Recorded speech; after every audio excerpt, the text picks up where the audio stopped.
Chat, I need your help. Chat, I need your help. Tell Megan not to do it. Just, you don't know the context. Just tell him not to do it. Just tell him not to do it. Megan's doing like the Thanos meme. I'm sorry, little one. I'm sorry. No, don't. Please. No, you hear him typing, chat. Please say no, don't do it. You don't know what it says. UA here with No. his loud mechanical clicking. No, that's me. No, that's Mega. Oh, that's Mega. No, that's UA. No, I see what. Man, Mega has a buddy in crime now. And I just remembered I let voice mod hear myself on. Now I turned it off, so now you guys no longer hear double me. Oopsie me, I'm so sorry. Yeah, Why'd sorry you about mess that. up? But anyways, chat, you don't know the context, but just tell Mega no. Just say Mega no. No. Mega no. Meganaunt? No, as in don't not pay? Okay. Meganaunt? I'm gonna die here, am I? This is my weekly payment for being friends. Well, he's dead. Well. Game over. My feet are cold. Also, get me a doctor! UA will Doctor. probably get that one. Anyway. Safe. He did.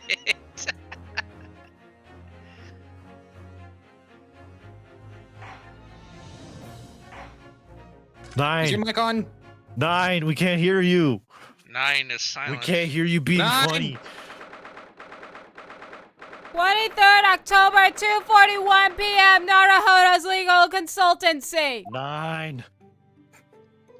Oh, why did I start eating my mint? Why Susanna have to talk? Susanna, why did you come back? 9. Why did you she's come back. Oh. back? Susanna, 9. why did you come back to Japan? Are you okay? No, I'm eating a No. mint. I thought I would have time. No. You're not supposed to eat them, you're supposed to suck on them. Whoa, tone it down. Now, Mega, you're the Tone one that down had that language. bad thought, Tone down- alright? Tone You're the down one the that language. had Oh, that this room! If horrific I thought. choke, it's on you too. Oh, this room. It's been too long. It hasn't changed in the slightest, though.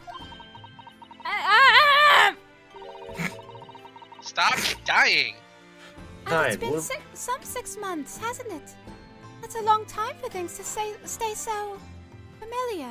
9. Dying is a part of the script. Shut up, Mega. I didn't know when you might return. I wanted everything to be as you'd left it. But it has been some 6 months, it's true. It was a great 6 months, I gotta say. The best. So is your father all right, Susie? What happened? My father? Yes, Professor Mikotoba. I mean, it was half a year ago, but that's why you went back to Japan. My Because of the telegram you father. received saying he'd fallen ill with a very high fever for some unknown reason. What? That's right. So I was surprised to learn you'd be coming back so I don't soon. wanna. Surprised but happy. No, I don't wanna.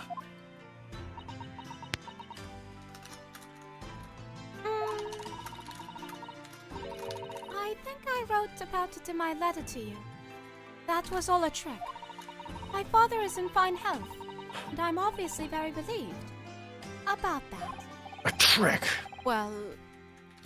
Okay, so you lied to us. Great, excellent. I was wish a you trick. stayed, but we're all... I guess we're... Most of us are delighted to have you back. No, none of us are. It was quite by accident that I've been able to return to Europe, actually. It's because of a very grand conference called the International Forensic Science Symposium. The International Forensic...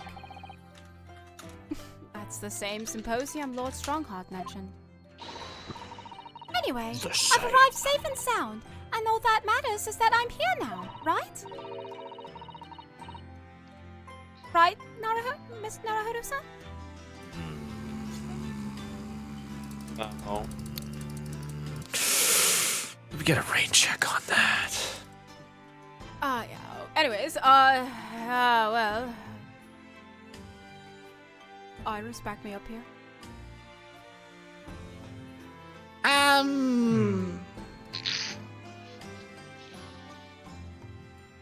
Iris? Oh, I think I smell my tea burning. Hang on. Well, thanks, Iris, for the help. Oh, well, yeah. Well, after all, I haven't yet fulfilled my promise to you. Well, I can't because she's. Okay, I'm back. I haven't yet fulfilled my promise to you, Iris. Oh! You must tell us everything that happened while you were back in Japan. Yes, of course, No. I shall, but just please wait till I eat my... No. And there's one other thing. Something you British wrote in Mick. your letter that particularly grabbed my attention. About... You know who? Voldemort. About cousin. We don't say his name. You know, He must not be named. I'll tell you all that I can. About the one who shall not be named. The one who shall not be named. The big V man. Oh boy. Thinking back, that spade's been in here since we first moved in, hasn't it? I'm sure I've told you before, Mr. Naruhodo. It's not a spade, it's a shovel! Ow! What did you No. do? I think she's Shovels swallowed are it. When I said it's a shovel, the mint rolled on my teeth, so when I went down, it just stopped. And then your mint became shovel-shaped. Nope. A It has shovel-shaped mint. It has not become a shovel shape, fortunately. Shovel-shaped mints. Probably bits and pieces in her mouth now. Nope, it is still intact. You liar. Anyways. No, shovels are for digging. That's for scooping up loose material. It's a spade. No, spades are for digging. That's for scooping up loose materials. It's a shovel. Great spade and shovel war rages on. It's a spovel. Why, hater? It's a spadovel. Oh my goodness. Oh, come on! Why did I think eating a mint was a good idea? There's a I know. reason they tell you not to talk with your mouth full. Yeah, 9. Well, the game isn't letting me do that now, is it? Yes, this text adventure game. With a lot of text. Yeah. That I have Me- about Yeah, 4 9. other people that could also voice. You know what? Fine. I'll be Susato. You know what? There you I got this. No, go for it. When I first arrived back in Japan, I really thought I'd never be allowed to return to Britain. Curiously, after that awful trial at the Supreme Court, Father's mood changed entirely. He looked at me and said, "Mark, I know you're a Viltrumite, but maybe you'd be better off as a lawyer." What, Tramite? A Viltrumite? My dad's Omni-Man. Didn't you see him? You know what? He's also an NPC. I have not, so going from that, the awful trial. You had for a Yes. few moments back in case 1. Yes! For the murder of Giselle Brett. Mm-hmm. Oh, you dressed up as a man then, did you, Susie? Oh, well, yes. Since women are forbidden in the courtroom, I had no choice. Wow, amazing! I wish I'd seen it. Don't you, Ryu? Yes, I suppose so.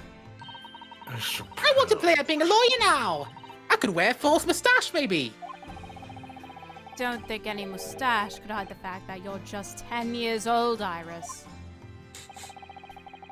And then Twitter will come and cancel me, but anyways, there's something else I've been wanting to ask you, Mr. Sato. It's about the real reason why Professor Mikotoba summoned you back to Japan. Said in your letter, it was something to do with that convict's loot we found in Mr. Natsume's lodgings. Right. The very large dog collar we found with the bee emblem on it. B? I said bee! There's a bee? B? It seems Mr. Natsumi included a drawing of the collar in the report he submitted about his time in Britain.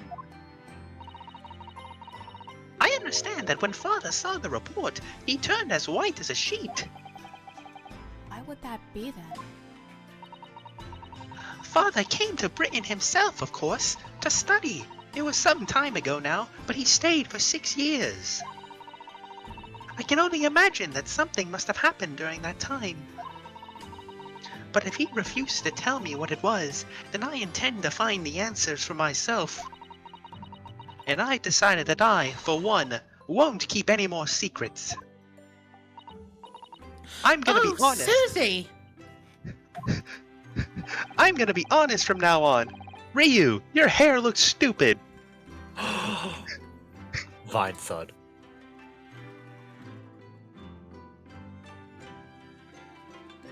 Oh. I have finished my mint now. Susanna Oh, no. would be like, don't you lecture me with your $30 haircut. That's a very rude remark and meaningful look Susato-san's giving Iris there. And me. But don't worry, I can get her back.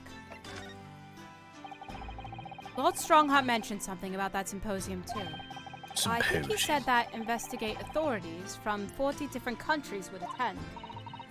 Yes, and from Japan. My father and Judge Jigoku have been invited. It's something of an honor, I believe. Well, Professor Mikotoba is the leading expert of forensic medicine in our country, after all. But who's the other person you mentioned? A judge, say? Yes, His Excellency, Judge Saishio Jigoku. You've met him, Mr. Naruhodo? Seishiro. Shut up. Get out of my head. You're not real. Last year, in the Supreme Court, you can't possibly have forgotten.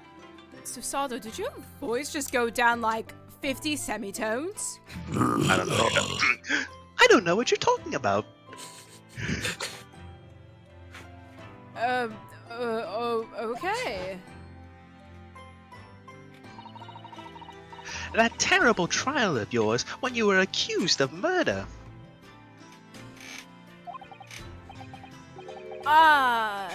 Yes, I try to think of that as a positive turning point in my life these days.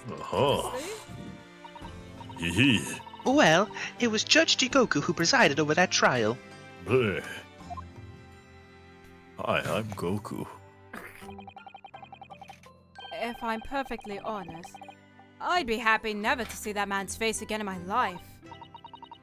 Oh, well anyway, as father was invited to the symposium, he agreed to me returning to Britain too. He won't actually arrive until next month, but, oh well, I couldn't wait. So I pleaded with him, and in the end he agreed to me going on ahead.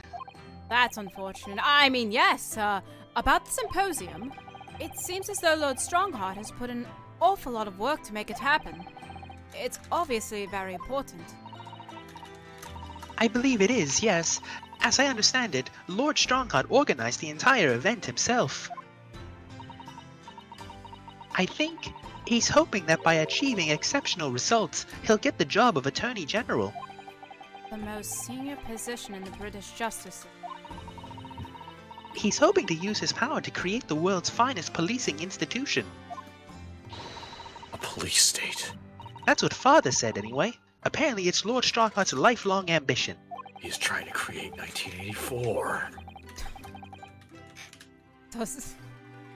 Does Professor Mikotoba know Lord Strongheart personally then, Actually, Lord Strongheart gave me a long speech all about this very subject only yesterday. But I sort of lost the will to live early on and didn't really listen to much of it. Relatable. How trying for you. Maybe I can put you out of your misery. You know, yeah, but not like by your hand. Giselle Brett, As if I was giving you a choice. Oh. the woman whose unforgivable actions ended in me being wrongly accused of a crime I didn't commit. The murder of Dr. John H. Watson. Yes, Giselle Brett. That's a name I won't forget for as long as I live. Who? Ooh. The extraordinary thing is, though, it seems it's a name we should all forget. Sorry? That person didn't exist. What? Since the incident, our government's intelligence services have been investigating Miss Brett. Turns out she doesn't exist. You're crazy, Naruhodo. What? No, But no. it turns out that an English woman... I didn't mean to call it, okay? She's not real. But it turns out that an Englishwoman by the name of Giselle Brett is, as the voice put, not real. As in, didn't actually exist. That is a lie. I am not crazy. I 9. saw a woman kill The a accident was guy. 15 years ago, Naruhodo. 9. That's not that. What? No. 9. She wasn't real. It Oh, didn't happen. No. This was a piece of fiction. No. We made it up. No. No. It wasn't real. I mean, it was real. It was We made it up. real. It was didn't true. happen. The trial was fake, It never Naruhodo. happened. No, it was real. never If it was happened. fake, then what am I doing here? I don't know. What am I doing here? You've been listening to voices the entire time this game started. That's not false. I'm not real, Naruhodo. Uh, Bye. It didn't, I mean, it didn't happen. bless if you're not real, really. But Well, good. I'm glad about that. I'm Oh, not that good. crazy. Some good news, finally. Finally. Finally. Something good happened from all this. Didn't exist? But how can that be? It was a pseudonym. Her real name was Shin. And she wasn't a visiting student either. That was a front. Okay, so she was actually real though. Shin A Akuma? front? Who on earth was she then? Miss A. Shin. Her name is literally all our intelligence services have been able to ascertain about her. Miss Shin? What? Nobody knows why, or even how, she came to be in Japan. She's just a Shin. Stick her in the Shin. I don't know what that means. It's a complete mystery. Miss Shin. But that makes no sense. It's no easy task to be accepted as a foreign student anywhere. What could that woman have been up to? I'm afraid I really don't know. The only thing we can be sure of is that she had some business in our country that we don't yet understand. The only thing we can be sure of, she's dead. Or is she? And now she's been killed. Right? That By literally me. happened. I That- killed her. That did happen. She has been killed, right? Well, all the No. questions. Government covered that up too. Stop. Well, all the questions surrounding her existence remain unanswered. Ah! I'm afraid so. Asian. What on earth was Wait, she? Asian. Wait. She wasn't Asian. Wait. Wait a minute. Wait, a wait, minute. I'll stop you right there. She's not Asian. Oh. I was just making it funny. Wait a minute. And why do I feel as though I've heard Dude, that imagine name asking what her before name somewhere. was. Imagine asking what her name was, and you're like, we don't know her real name. We just know that she went by the name Asian. It's like, well, I get she was Asian, but what was her Oh name? yeah, we know that. Yeah, duh. Tell us something we don't know. Why do I feel as Brilliant. though I've heard that name somewhere before, and that's something that doesn't describe anything, but just a name? Or just a shin. My friend Ray's trial. The reporter who actually killed Miss Brett said something very strange. I know the truth! You had a hand in what went on! In that visiting student's fate! Nobody here in Japan knows anything about it! They don't know that the guy never made it to England! That he died on that steamship! That he'll never... Obviously, I couldn't ask him to elaborate at the time. But later, I visited the man in his prison cell and asked him what he was going to say about Kazuma-sama. And what did you learn? He died. After he died on the voyage to Great Britain, his body should have been unladden at the port of Hong Kong and passed into the care of the consulate staff there. Should have been? Well, as it turns out, his body never arrived. Dun, dun. We tipped him over before the ship docked. Susato. He's currently adrift in the Great Sea. Susato. I'm sorry. Susato. This is my best friend we're talking about. Look, I thought it'd be kind of funny, Mr. Naruhodo. Susato, I will flip you in the nearest ocean and make sure you stay under. Mr. Naruhodo, I want you to envision this for me. I want you to envision your friend's lifeless corpse adrift in the sea. And I want you to think about how I tipped him over. And I want you to laugh at it.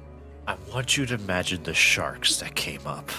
I want you to imagine the sharks that surrounded his corpse after I tipped him off.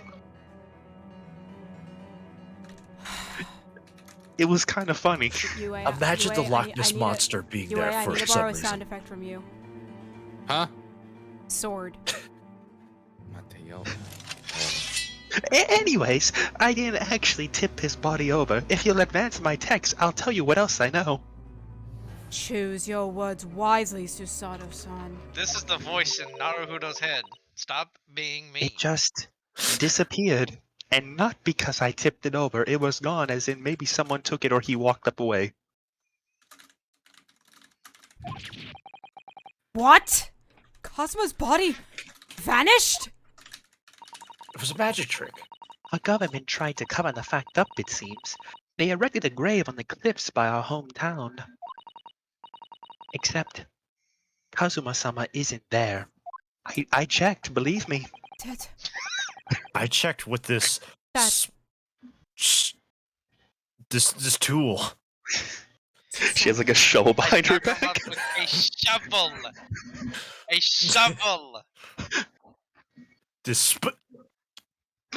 thing. I wasn't grave robbing. I wasn't trying to steal valuables from your No. friend he was buried with. Oh no. I have good reason. Susato.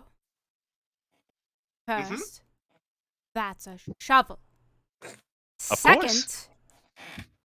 That's what I said. you tried to loot my best friend's corpse? No. This- How can I try to loot a corpse that wasn't there, Mr. Naruhodo? Get it You right. attempted? Oh, pish posh, darling. The tire didn't even have the tire didn't even have any pockets. He wasn't even Pockets. there for me to attempt to loot. How can I make any attempt?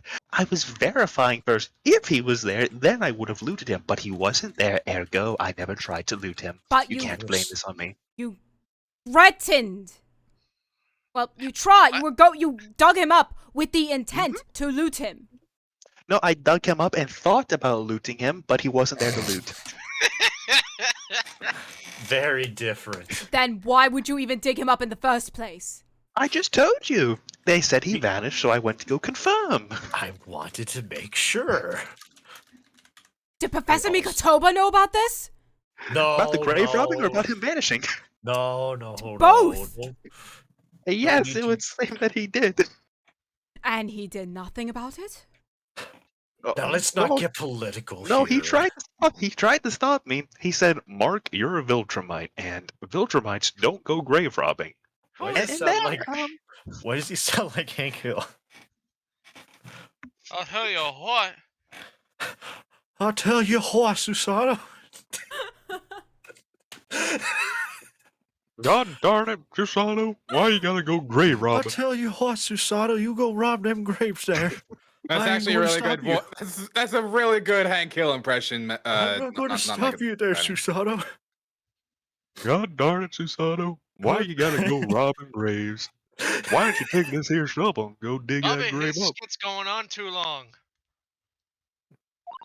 Maybe advance my text. But he didn't tell me. They're still investigating what happened to Kazuma-sama's body as we speak, and whether or not it truly had any valuables worth stealing. My literal theory in my head is literally becoming more right than in the second. The simplest explanation is that the steamship staff were like, yeah, you know what? Doesn't no need it now, and just tipped it overboard. Let the Like, sharks. What I wanted to do. I looked at them and said, "Oh man, I wanted to do that." I just don't believe it. And what is this acute feeling of apprehension I have all of a sudden?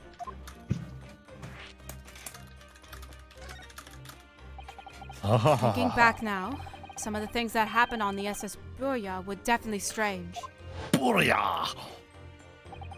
I mean, after he died, we never saw his body again, did we? They used it as food. I'm sorry, I was hungry. Susato, you better be joking. It was just a nibble. Susato. I just wanted to see what human flesh tasted like. What's wrong with that? Gotta cross it off the bucket list, right, Mr. Susato, Naruhodo? I'm about to ask Iris to close her eyes in 2 seconds. Why close her eyes? Maybe she should observe. She'll get stronger out of the ordeal. Uh-oh. Could it be? Could it be that he's actually still alive? Stop it, Mr. Naruhodo! It's too much to bear! I'm sorry. I didn't mean to. Just thinking about the possibility pains me so very much. The thought that tipping him over will never become a reality. Ask your mind back for a moment, Mr. Naruhodo.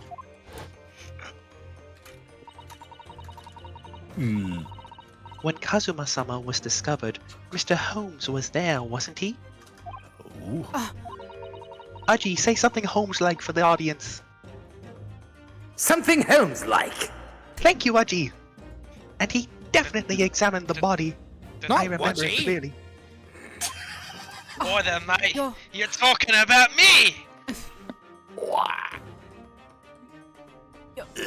You're right! So if Kazuma hadn't actually been dead at all, it would mean that Mr. Holmes had lied to us. It would mean he tipped the body over. Susato, if you say tip the body one more time, I'm tipping you in the ocean and you're never coming back up. That's what you think. I'll change my name. It's like He... Tip the body over. But there's no reason why he would possibly have done such a thing. I suppose when I think about it, he would never tip a body over. I suppose that's true, yes. You could say, let the body hit the floor. These epilepsies. The idea that he might still be alive somewhere. Did you say epilepsies? Yes. It wants to fill me with hope, but I can't let it, because if it turned out not to be true, Epilepsy warning. then I'd be back at the bottom of that awful pit of despair again. I'm terrified of what that might do to me. Oh, Miss Susato. You think you're the only one with problems? Take a number. I know she's given the idea the thought it deserves. It's Susato-san we're talking about after all. So I probably shouldn't push it now. You're right, you should push the body instead.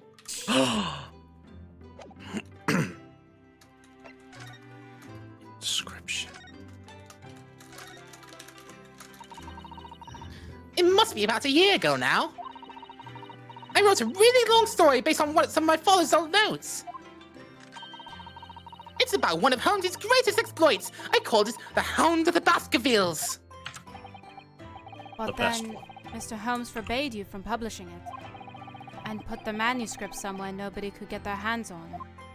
To which he also died.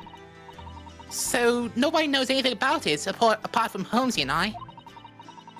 But for some reason, you knew the title of it, didn't you, Suze?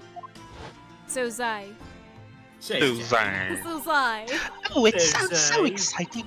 The Hound of the Baskervilles. I should love to read it someday. And you wouldn't tell me. How did you come to know it? Yes, but I made you a promise that I would explain one day, didn't I? Andrew! Sorry, Bless you. I'm allergic to liars. It's okay. I'm allergic to people with $30 haircuts. That's Sorry, Mr. Naruhodo, I glanced at your hair. Anyways, I think it's time. Oh,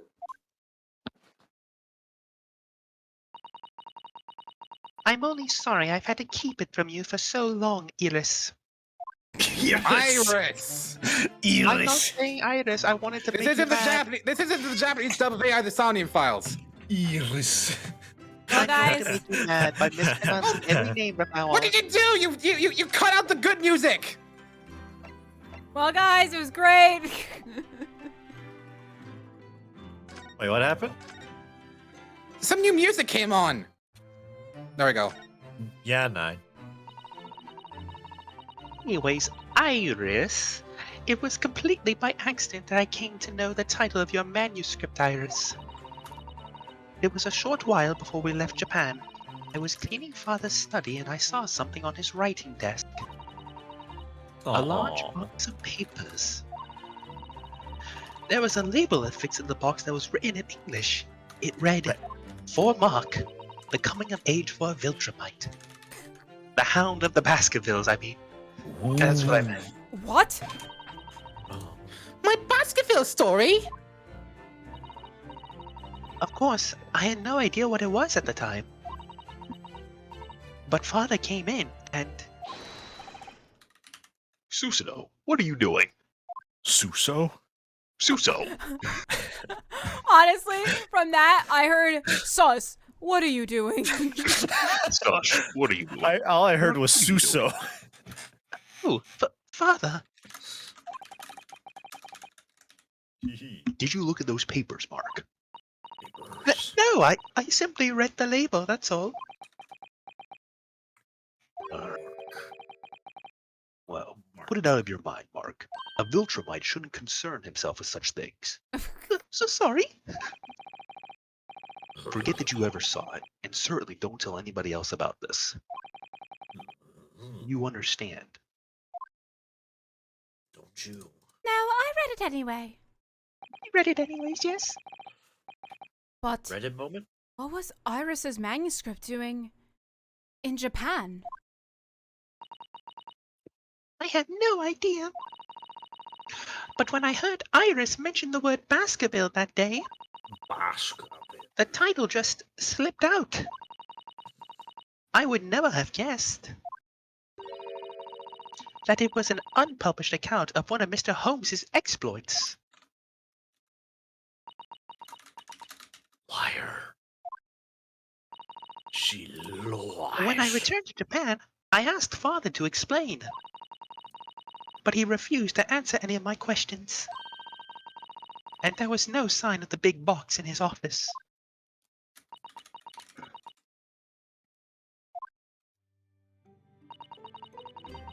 That's really all I know about it. I've no doubt that Father has a very good reason for being so secretive about it, but still. I made up my mind to explain myself to both of you.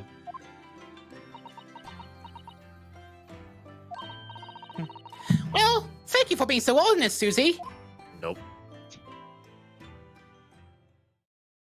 I regret being honest. So, Mr. Naruhodo, I'm ready to start investigating if you are. I'm ready to start investing. I've committed every detail about the case to memory. And Iris has told me about the disturbing happenings at the Waxworks Museum as well. Oh boy. Nice. Nice. So, you're fully abreast of the situation already, Mr. Sato.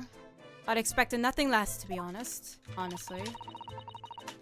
I would think our first port of call should be to investigate this Mr. Drebber, the engineer responsible for building the elaborate machine that was used to effect this extraordinary trick. Yes, a conjurer of sorts, by the sound of it. Well known in the fields of science and magic. Magic. Then we need to go and arrest him, And I'll you're- get to practice judo. You're not going to flip me again. I am going to flip you onto him, and then we can arrest him. No, you're not going to do that either. You have flipped me more times than enough, but you finally The said sorry. alternative. You finally, You're I'm right. giving you that. The alternative is you get flipped through that table. Your own table right there. Ooh. Technically, it's our Your table. The third alternative, I flip him onto you, and then you arrest him. How does that sound? No, No, how about I don't get flipped at all and you flip him? No. Onto You gotta you? get flipped somehow. That's just the way it works. That's the rules. That's not what Them's rules? the breaks, Chief. What rules? The Naruhodo must get flipped at least once per case rule. No. The rules. No. He must know the truth behind this case, so I agree that we should find Mr. Drebber, as we need to really find the man. And flip him. It sounds like it's a case of tracking someone down. Which is a job for the police or a great detective. Or Are we supposed to guess who she might be thinking of? You're right. We don't have much time, so we need to get started straight away, I think. nope. Good idea. Well, best of luck then. No. Oh, Mr. you're not Naruhodo, coming Mr. today? Naruhodo. What? Yes, she has a point. Maybe we should get Mr. Holmes to flip him. Ooh. Alright. Onto you. No! Now there's an alternative. How about we get Jigoku back here so he can do a Jigoku sling? So you're not coming today, Iris? Ignoring everything else? I'm going to Brixton Road shortly for the herb market. And besides, you've already got Susie with you. I prefer you, but alright. Oh, yes. So let me she has know me. later how you got on, won't you? Well, that's a rip. And a little abrupt. The pull of the herb market must be strong. Herbs. Probably more to it, but who am I to judge? The game's not gonna let me do that. Okay, game, there we go. Okay. So where are we going? Where are we dropping, boys? Alright. I don't believe we have any business that would require a visit here at just the moment. I want to say hi to... Alright, so where am I going? It's going to be so Considering I fun, could go Mr. here. Naruhodo. Danny, her. Danier? I'll take You want me Susada to back. I'll take Susada back, so that way... Okay. fine. You know what? I didn't want it. Science. I mean, do you continue? Do you want to continue playing Susada? No, it's entirely up to you. I was just being a meme. Okay. Yeah, Dan. I mean, that I really don't helped care. while I was eating the mint. And honest, that was... If you ever need to eat again, I can take you off your hands. Alright, thank you. Mint. 23rd October. Mint. 23rd October, British Supreme Court, Lord Chief Justice's office. Mint. Oh, who's that standing beside Lord Strongheart? That looks like a knight. I wonder. I've never seen her before. Oh. Hello. Ah, the young champion of the court. You had some success this morning, I understand. And you've thrown the entire government into disarray as a result. Let's go. Oh, you mean because of Professor Harrowbrain's experiment? Sham science being demonstrated at London's Great Exhibition. The country's been made to look foolish, and now politicians are scrabbling to respond. Lord Van Zeeks is in Whitehall as we speak, giving an emergency briefing. And then we just hear like at like the room on the other side, just like a wine glass being thrown. Ah, I see the negotiations went well.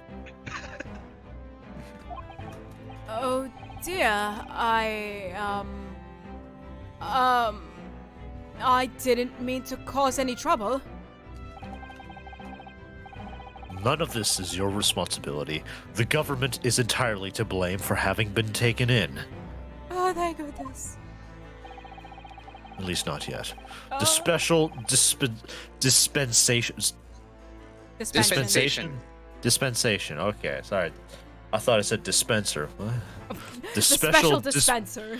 The special dispenser that prevents investigation at the scene will be annulled later today. Annulled. Annulled? Annulled. Annulled. Once that happens, okay. Once that happens, my forensic investigation team will move in and deal with the scrap metal in no time. It's scrap metal now, is it? Uh-huh. Later then, Lord Strongheart. What is with your eyes and your face and your hair. It's very rude to stare, you know. 9, what is with your face? What's with your entire character design? It's Imagine a rude to lawyer. stare. Imagine a lawyer came up to you and was like, dude, what's with your face? What's with your face? What's with your $30 haircut? I'm a lawyer, so I'm okay. I'm a lawyer, is okay. I could say literally anything. I can say literally anything I want. I'm protected by the law.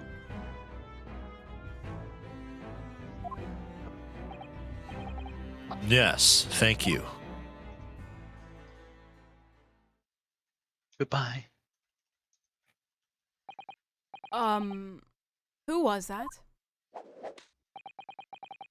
That was Dr. Courtney Seath, Scotland Sith. Yard's Sith? I thought it was Seath. Sith. I'm Sith. surprised you didn't guess Scythe first. Well, I thought it was Seath. Usually the E changes, whatever. That was Dr. Courtney Seath, Scotland Yard's esteemed chief coroner. She's leading the forensic investigation team's handling of this case. And she's a Sith Lord. She's a Sith Lord. She was just delivering her report about the victim, in fact. Oh, I see. About Mr. Asman. Following the outcome of the trial earlier, I asked the coroner's office to reevaluate its findings. I don't have time to tell you what she concluded. If you want to know, you'll have to ask her directly. Second. Not a Your problem. second has been given up. You can find her in the forensics laboratory. Ah, right. Now, what were you here to see me about? I can give you 7 minutes and 39 seconds of my time. So he's not running quite so spectacularly late anymore. Alright, we're gonna just question you, because Uh-huh. why not? Uh-huh. What Hurry up. exactly is the forensic investigation team that you mentioned before? The British Empire's police force must become the most exemplary in the world. For that to happen, it's imperative that we embrace forensic science and everything it has to offer. I first created the forensic investigation team a year or two ago now. Unofficially, of course, to pave the way. Illegally, of course. Legally, yes. Goodness, a year ago? At next month's symposium, I intend to present the results of their work to the world. Once I do that, the House of Lords will be powerless to oppose the creation of a full-scale forensics division. And once that happens, the position of Attorney General will be mine, and criminals will suffer dearly. What do you mean? For too long, those scoundrels have made a mockery of our legal system with false evidence and bribes. But London's scum is about to be rounded up and burnt in the fires of hell. Oh, alright then. In the fires of Mount Doom.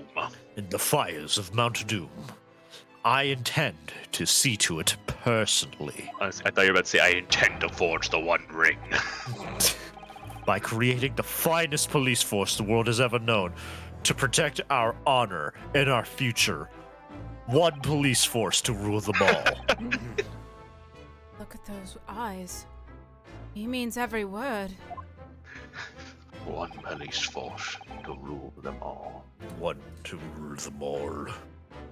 Dr. Sith is an extremely reliable coroner. When I officially establish the forensics division at Scotland Yard, she will run it as my right-hand woman.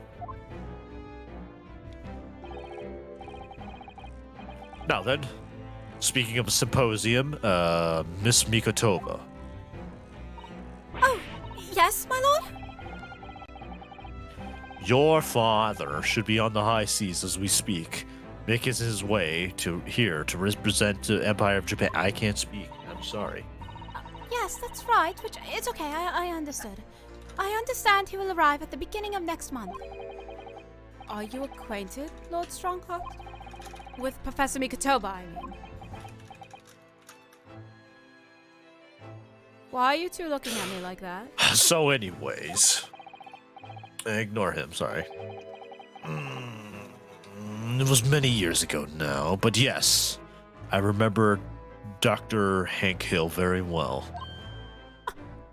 Even knows him by this alias. Yes. Goes by many names. Omni-Man, Hank My Hill. many names. If my memory serves, it was some 15 years ago now that your father came to Britain as a visiting student. It was the year I was born. So yes, 16 years ago in fact. Mikotoba was a young practitioner of forensic science, and Jigoku accompanied him as a young promising judge. The punctiliousness? What? Punctiliousness. The punctiliousness and politeness of the Japanese at the time impressed us greatly. What at a word. the time. What a word that we'll never see again. Not that I wish to imply impoliteness or carelessness on your part in any way. I didn't think that you were. Dr. Mikotoba studied forensics at one of London's largest hospitals. St. Sinner's, if I'm not mistaken. Dr. Seath was also there then, as it happens. Sith. Seath.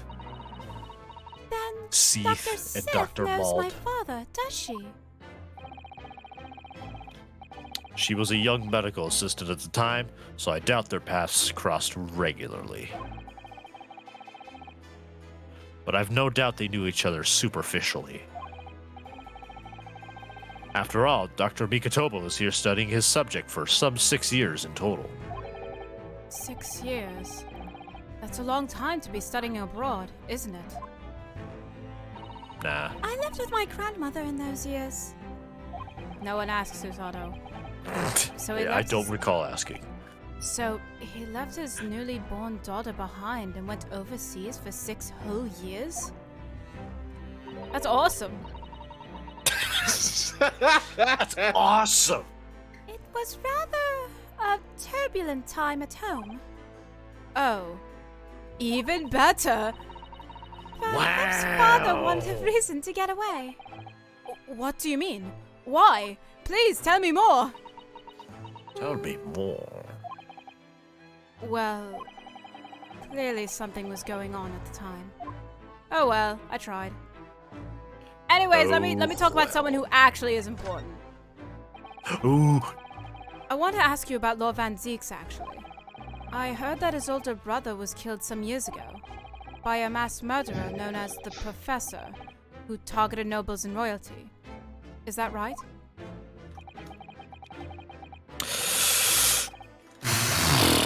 You Japanese are a thorough lot. You've done your research well.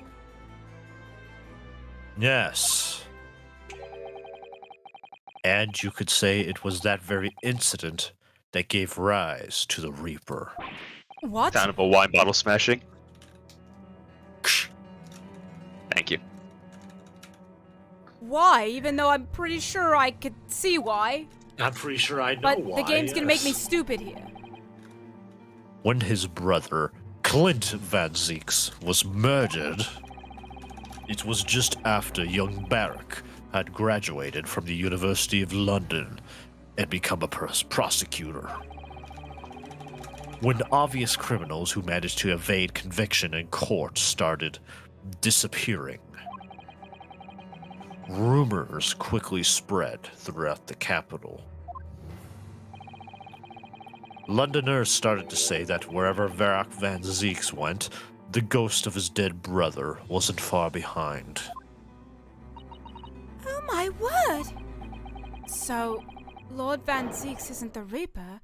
It's the ghost of his brother. Huh? Of his young. Of his brother, I guess. I don't know. Ever since that time, he became a very aloof figure in London's legal circles. That wascally barrack. Oh, yes. Lord Strongheart. Uh-huh. Go ahead. It's about Professor Harebrain's experimental machine. Uh-huh. We'd like your permission to examine the remains, Uh-huh. if possible. What? Please?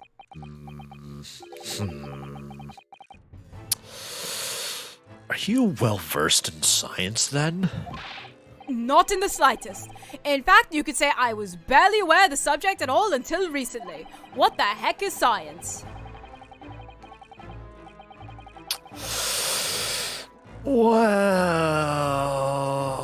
Well, the special dispensation legally preventing investigation of the machine is currently being annulled. Within a few hours, Dr. Sith's team of forensic experts will begin their own investigation. But I suppose until then, there's no harm in you looking at the wreckage, as long as you touch nothing. Oh, here we go again. Nothing. Thank you, of course I will. Being able to look Nothing. at it is better than nothing. Even though we kind of already seen it, and honestly, it's... Nothing. And I'll be able to see it too, Nothing. unfortunately. Your time is up. You'll have to excuse me now, I'm afraid. My next engagement calls. We are extremely sorry to have troubled you when you are so busy, my lord. I have important matters to attend to in preparation for the symposium, you understand. I vanish. Ooh. Ooh. Ooh. Ooh. Ooh. What are you doing? It's time for me. 23rd October, local prison, cell 11. What are you doing? Science. I'm writing.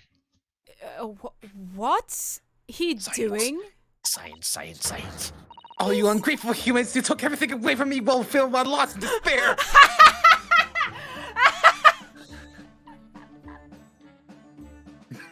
I can't believe he's gonna sick the bio-lizard on us. Oh no. Oh no. Oh, I need the most edgy character here to deal with it. Lord Van Zeek's help.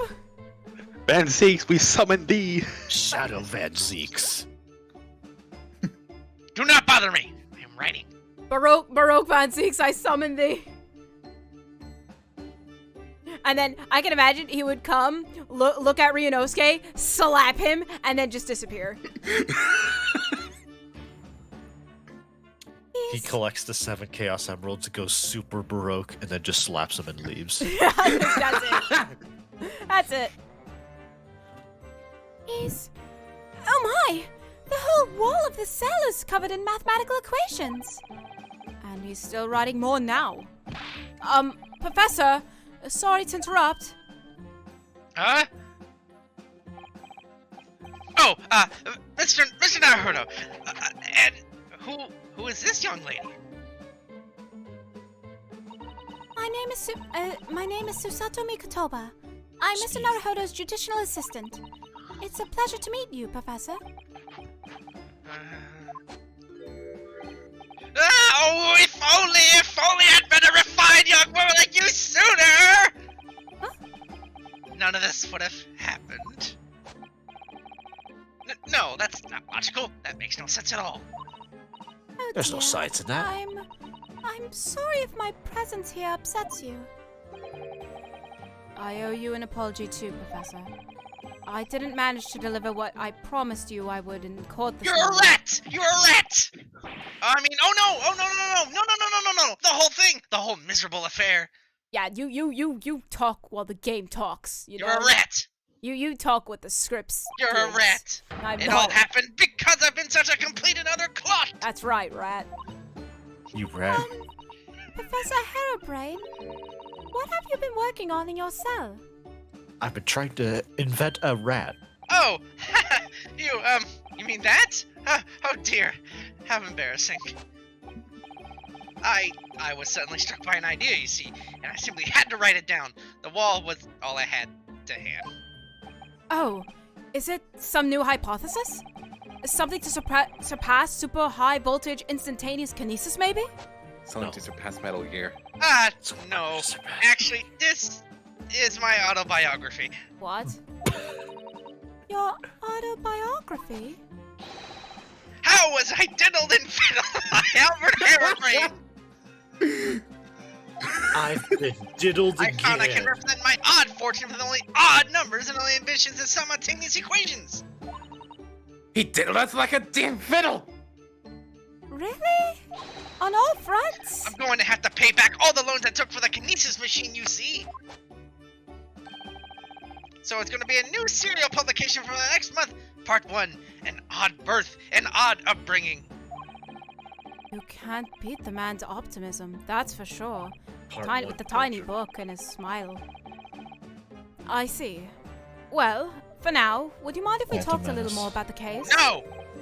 Oh yes, of course! I've been working through the numbers! Yeah, you read that script. No, yes, maybe. Perhaps. I was diddled! I was fiddled by the pair of them! By Asmed and by that aloof engineer Drebber! We're not going to have to sit through an explanation of all those equations. Are we? I Yeah. hope not. Yeah. No, no. Oh, Yeah. boy. Everything I believed in has been turned on its head. My research, Mr. Asmund, the kinesis machine, my hypothesis even. I'm sorry it's come to this. There was really no other way. No, it's not your fault. I wanted to protect my work, but in the end, there was nothing worth protecting. It was never my intention to deceive anyone. I didn't want to trick the public. Said the Hey. man that was like, actually. Oh, actually. No, of course you didn't. But in court this morning, I realized something. Oh? If you've done something wrong without knowing it, you've still done nothing wrong! Logically, it makes no difference if you were aware of it or not! Professor Harebrain, would you like to try that statement again? No! Would you like to do that one more time? No! No. I mean, I could just not advance the dialogue until you try one more time. No! No. So you've done nothing Still wrong. Nope, you've still done nothing wrong. Nope, It never happened. nope. So what you're telling me is that you're now in a state of illusion and copium. Yeah. That sounds about right. I'm still in my right to remain silent. All right, I'll take your silence as a yes. Ignorance is a poor excuse. The blame still lies with me. There we go. There it is. Oh, Professor. There it is. He believed in me this morning, you know. Barrack did. He believed in my hypothesis. Well, I think that was just a necessary factor in the prosecution establishing its case. No. Barrack wouldn't do something like that. He would never. I'm sure he genuinely believed it. Did he? I gotta ask him. I think I understand now. Why is it that he decided to take on the prosecution in my trial? I mean, Because he hates me. it's because you're Asian. What? After the terrible accident happened, Oh. nobody would believe in my hypothesis anymore. You know, you're not wrong. You're actually not wrong on that front. I actually can't argue with that. You're not wrong. But tone it down. But yeah, could you tone it down? Not the police, not the prosecution service, not any lawyers even. Alright. I feel like I dealt some kind of finishing blow there. Hello So there. if the other prosecutor had taken the case, if it was anyone other than Barrack, I'm sure the prosecution would have declared my hypothesis a complete and utter nonsense. And in that case, you would have been declared a fraud yourself, Professor. Exactly, which would have been a fate worse than death for me. But Barrack insisted that I was a proper man of science from start to finish. You think that's why he... I know him very well indeed. He's an extremely kind-hearted soul. But that extremely kind-hearted soul spent all morning trying to paint you as a murderer, didn't he? Well, admittedly, that part of the analysis appears to have some flaws in it. Alright, so you barely know him, alright. And what about the whole Reaper side of things? How does that fit in with the kind-hearted soul idea?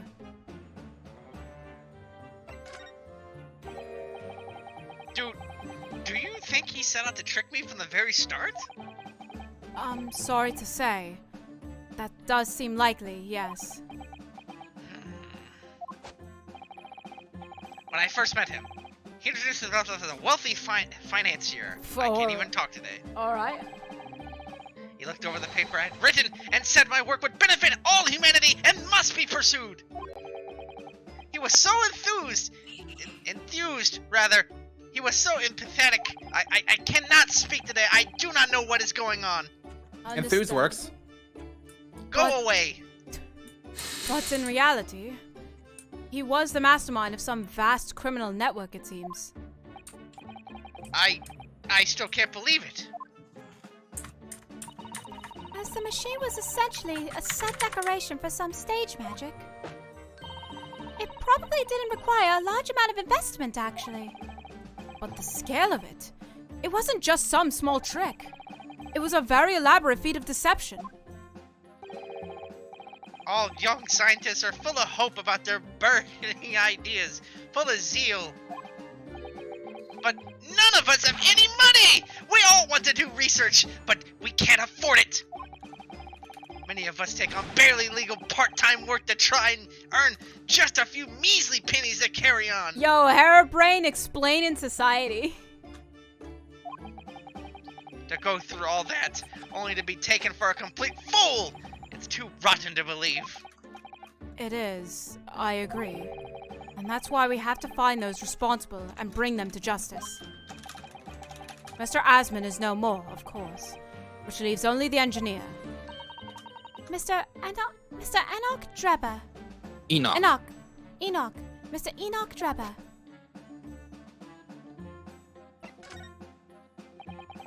Is he an engineer? Or a magician? Or a swindler? Yes. Or yes. It was about a year ago Mr. Asman first brought Trevor to meet me at the laboratory. Since then, I've met him many times to discuss details about the kinesis machine. But at no point did you have any inkling that he was just an illusionist? Oh, he definitely wasn't just an illusionist. What do you mean? He was a wealth of deep scientific knowledge. There's no question that the man's a genuine scientist. It's instantly apparent in conversation. I see. But the wretched man deceived you, Professor. It's unforgivable. We must do everything we can to find him and bring him to justice. Are there no more clues you could give us to his whereabouts? Or maybe what he looks like, for goodness sake? I'm sorry. We only ever discussed the kinesis machine. Nothing else. That's a lie. Although, just once, I did visit his workshop. What workshop? Drebber's enormous fabrication laboratory, where he constructed my great machine. Yo, Mr. Naruhodo, are you thinking what I'm thinking? Yeah, I'm thinking what you're thinking. Why didn't you mention this before? Enoch Drebber's workshop. There's every chance we might find the man there. Where is he? So you've been to Drebber's place of work then? Yes, just once, you understand. It was an enormous place. Plenty of room to construct the kinesis machine, you see. Where can we find it? We have to get there now, at once. There's a good chance that we'll find Drebber there. I swear, if you're gonna say I forgot, or you're bad with directions, I'm gonna ask you Sawdust-On and flip you over. Well, yes, definitely, I'm sure. As in, I'm sure you're not going to want to hear this. Susato, I hope you can fit through the bars. Otherwise, I'll ask either Gregson or some police officer to just open it so we can flip him. But I have absolutely no idea where the workshop is at all. Wow. I'm getting the police officer. I'm so sorry! Guard, please help! I was more than half expecting that somehow. You see, I was blindfolded in the carriage the entire way there. He blindfolded you? He wasn't taking any chances then. The place was incredible! The pinnacle of modern engineering!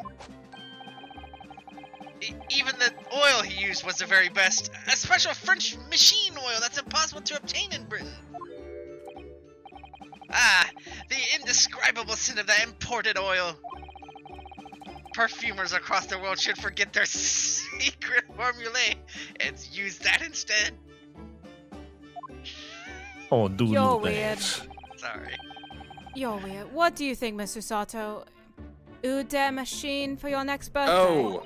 Oh, the machine. Oh, the machine for your next birthday. I've never used any kind of perfume, Mr. Naruhodo, and I'm not sure I'd like to start with that. I don't suppose you know even part of the workshop's address, Professor. You don't have a business card for Mr. Treba, for example. The man was clearly very cautious, Mr. Sato. There's no way... Ah! Yes, I do! He gave me his business card once! It's right here! Look! Well, Why are you staring at me like that? What? Let me see that! Throw etiquette to the wind, why don't you?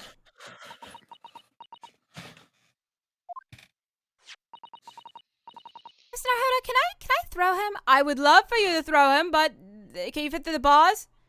No, I can't. Well, God, we'll wait for please next time. help! Enoch Treba, engineer. I'm afraid that's all it says. There's no address. Enoch Drebber, No. content creator. Yo, Gamer. content creator? Gamer? Gamer. Like, big gamer? Oh my gosh. No. Oh well, I can't say I'm surprised. Still, this could be useful. Drebber's card has been entered into the court record. Highly recommend examining that. I was actually gonna do that. So Susato, let's see if you're stupid.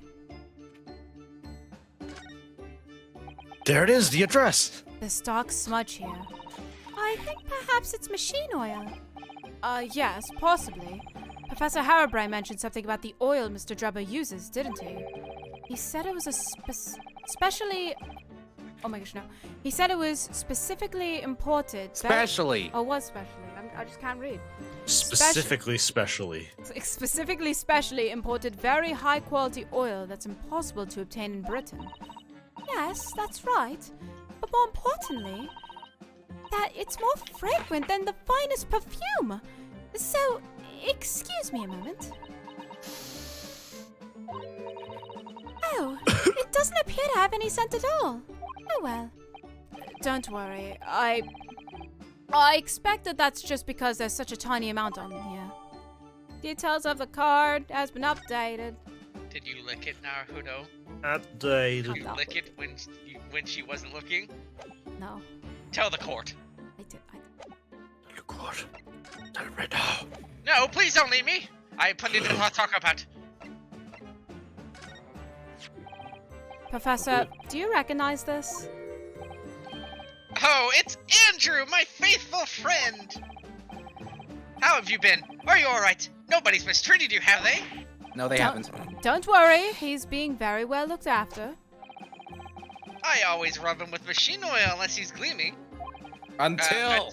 How Unless you he's I will hit you the next time that you freaking correct me. I hate being corrected. That was You a know this? completely different word, mate. How about you shut up? You're not a part of this scene. The voices No, I in am. my head are getting insane. No, shut up. That's Andrew. That's Andrew. You're not Andrew. I'm Andrew. Guard, remove this man. God, bailiff! Right. Anyways, And then, when I come to tighten a screw with him, he slips in my hand and I can't do it! It's that age-old problem faced by driver files the world. I really wouldn't know, I'm afraid. I really wouldn't. I'm leaving now. No, wait, please! I have plenty more to talk! Wait! He's dead. 23rd October, the Great Exhibition Grounds, foot of the Crystal You wait, I swear to God. You better shut your mouth on that. Doggo! Dogs aren't real. There's a doggy. They're not real. I had no idea there were so many people in the world. I know what you mean. It's really packed here today. It feels as though it's taken us 2 hours just to make our way through the crowds to this point. Has it? I shut my brain down, so I didn't really notice, to be honest. Gosh, I do wish I had your absence of mind sometimes, Miss Naruhodo. There you are. I had a feeling you lot would show your mugs before long. Oh, that's not me. Hello. Oh, Inspector Gregson, your voice is so much different than I thought it was. You almost sounded like Gina, but I see your hard work as usual. Warm greetings to you. I do hope you've been keeping well since we last met. What's with all the ceremony? We just saw each other in court this morning. Not you, Sunshine. The gentlewoman so loyalty at your side. Oh! Why, thank you, Inspector. How good of you to notice. He might be a bit rough around the edges, but he's still a proper English gentleman at heart. Stop staring at me. I suppose... shut up! As you've probably guessed, we were hoping to investigate the scene some more. Right, well, that's the young trainee's domain. Boy, get over here, Gina, or I'll kill you. And that dog. She seems to be busy playing with a puppy. Probably giving it a traditional East End training. That's adorable. Gina? She's a police officer now?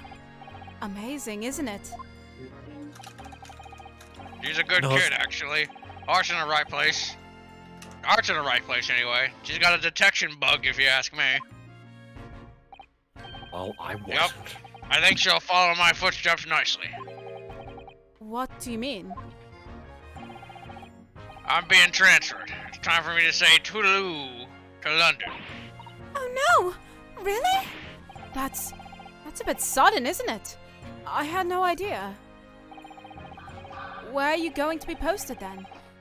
We'll come to see how you're getting along. Not likely. But you're welcome to try. If you don't mind a trip to Canada, that is. To Canada? Canadian. I'll be working in the Canadian Police Prefecture. Should be right up my alley. But Canada? It's an entirely different country. I even forgot it existed. I don't understand. Why would you be sent there? That's the way the adult work works, Sunshine. Now don't go poking your nose in where it's not wanted.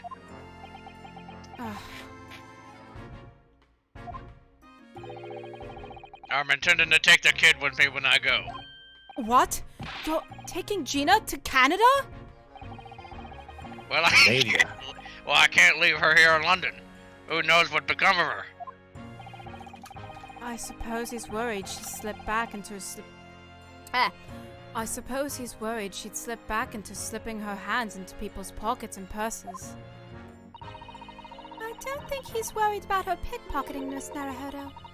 I think he's worried about the Reaper. Oh, of course. Who? Did you read my mind like usual? You know, everyone can read my mind, so whatever. So We're in your head. So that's playing on Inspector Gregson's mind too, is it? Anyway, I haven't mentioned any of this to old Gina. So don't go blabbing, you hear? Hey, No. Gina! Of course not. I've got to keep that diving diva safe and sound. Until all this is over, at least. Oi! Did you just call me blooming diving diva again? Yes. Joe, you heard that, did you? Right. Well, any questions about the machine, you can put them to the capable Detective Diva over here.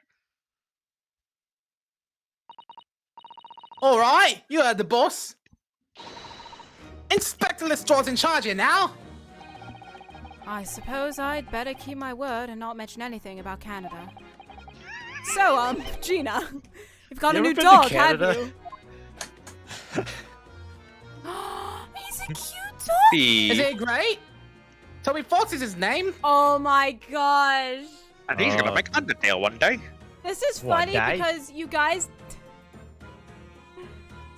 In my Minecraft stream almost last week, there was this giant worm that we found, and I named it Toby. He's dead now. Oh. That's pretty wholesome until you're like, oh, no, he's dead, by the way. He's dead now. Jesus, that changed quick. Wait, a worm in Minecraft?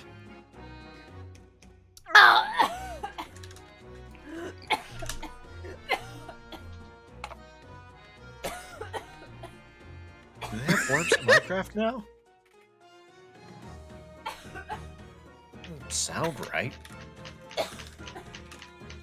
Oh, she's actually dying. Well, that's the end of the stream. Water went down wrong pipe. We named him Toby. He's dead now. Oh, ow. Okay. Oh, yeah, water went down wrong. Well, guys, like, comment, subscribe. Anyways, alright, so, to answer your question, Mega, it was modded. There were mods in it. It was a giant death worm. Shad and I named it death Toby, worm. and he died Oh, by a interesting. cactus. I didn't know you were into death worms. It's more complicated than that. She's also into earthworms. Earth. Oh, how delightful! He's absolutely adorable!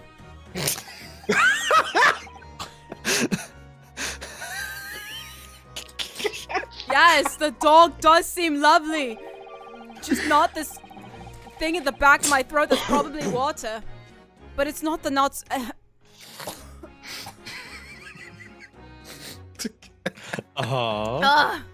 Yeah. But it's the No, not go so on. lovely Inspector Gregson that's playing on my mind, to be honest. Stop thinking about me. Oh. Nope. I did Toby the nothing. dog. 9, why didn't you do nothing? Gina, I did a lot of reasons. We were actually hoping that we could investigate the scene again. Yeah, all right. If it's around here, you can do what you like. Oh, that's alright, is it? Now it's alright?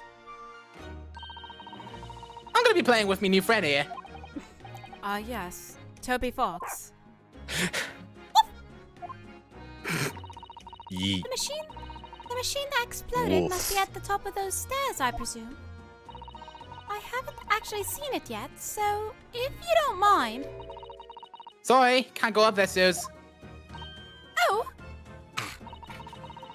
It's like I told Dodo yesterday, even I ain't allowed near that wreck. What's it called again? The reason we ain't supposed to touch it? The special dispenser?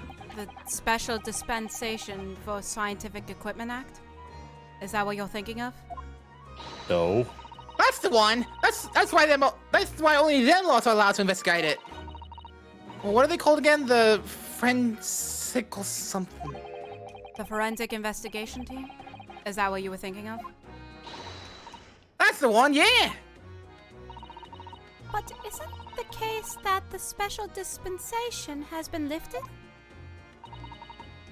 I think so. I don't really get it, to be truthful with you. It's still supposed to give a permission from some bigwig or some other, as far as I know. Which we did. Oh, what was his name again? Hot Vortex? Or something? I'm not sure that's quite right, Gina. I think you mean Lord Strongheart, perhaps. That's the one, yeah! I want to get it from Hot Vortex. Apparently he's always watching the time or something. I don't know. Lucky guess, I guess. But actually, we've just recently been to see Lord Strongheart. You what? You met him? You what, mate? Last time the boss was called to go and see him. He waited 3 hours at the Cubs' office and came back sniveling. Tragic. What a loser. Wow. Well, Lord Strongheart has given us permission to examine the scene as long as we touch nothing. Oh yeah? Honestly. Alright then, go ahead. But if it turns out you're lying, it'll be the boss who gets it. He'll never eat another chip again in his life. So, still seeing all this is above board, are you? I'm sure everything will be fine. That really would be tragic. Hilarious. Right then, into stairs. Off you go. Go on, get. Oh, thank you, Gina. I mean, we're still gonna talk to you. If I get fired, then I'm gonna kill all of you. It was great, wasn't it? I had a right laugh. It was a new one on me, that. You know, being in court, not spending the whole time worried about to be found. I'm about to be found out. You did keep an awful lot of secrets in all your previous court appearances, didn't you? Yeah, What secrets? and all those made things very hard for me every single time and all. Just doing my job, Gina. That's my job. But watching someone else getting in the neck is a lot of fun, actually. It was amazing when he showed that dodgy professor's dodgy experiment was a total fix. What a sadist. The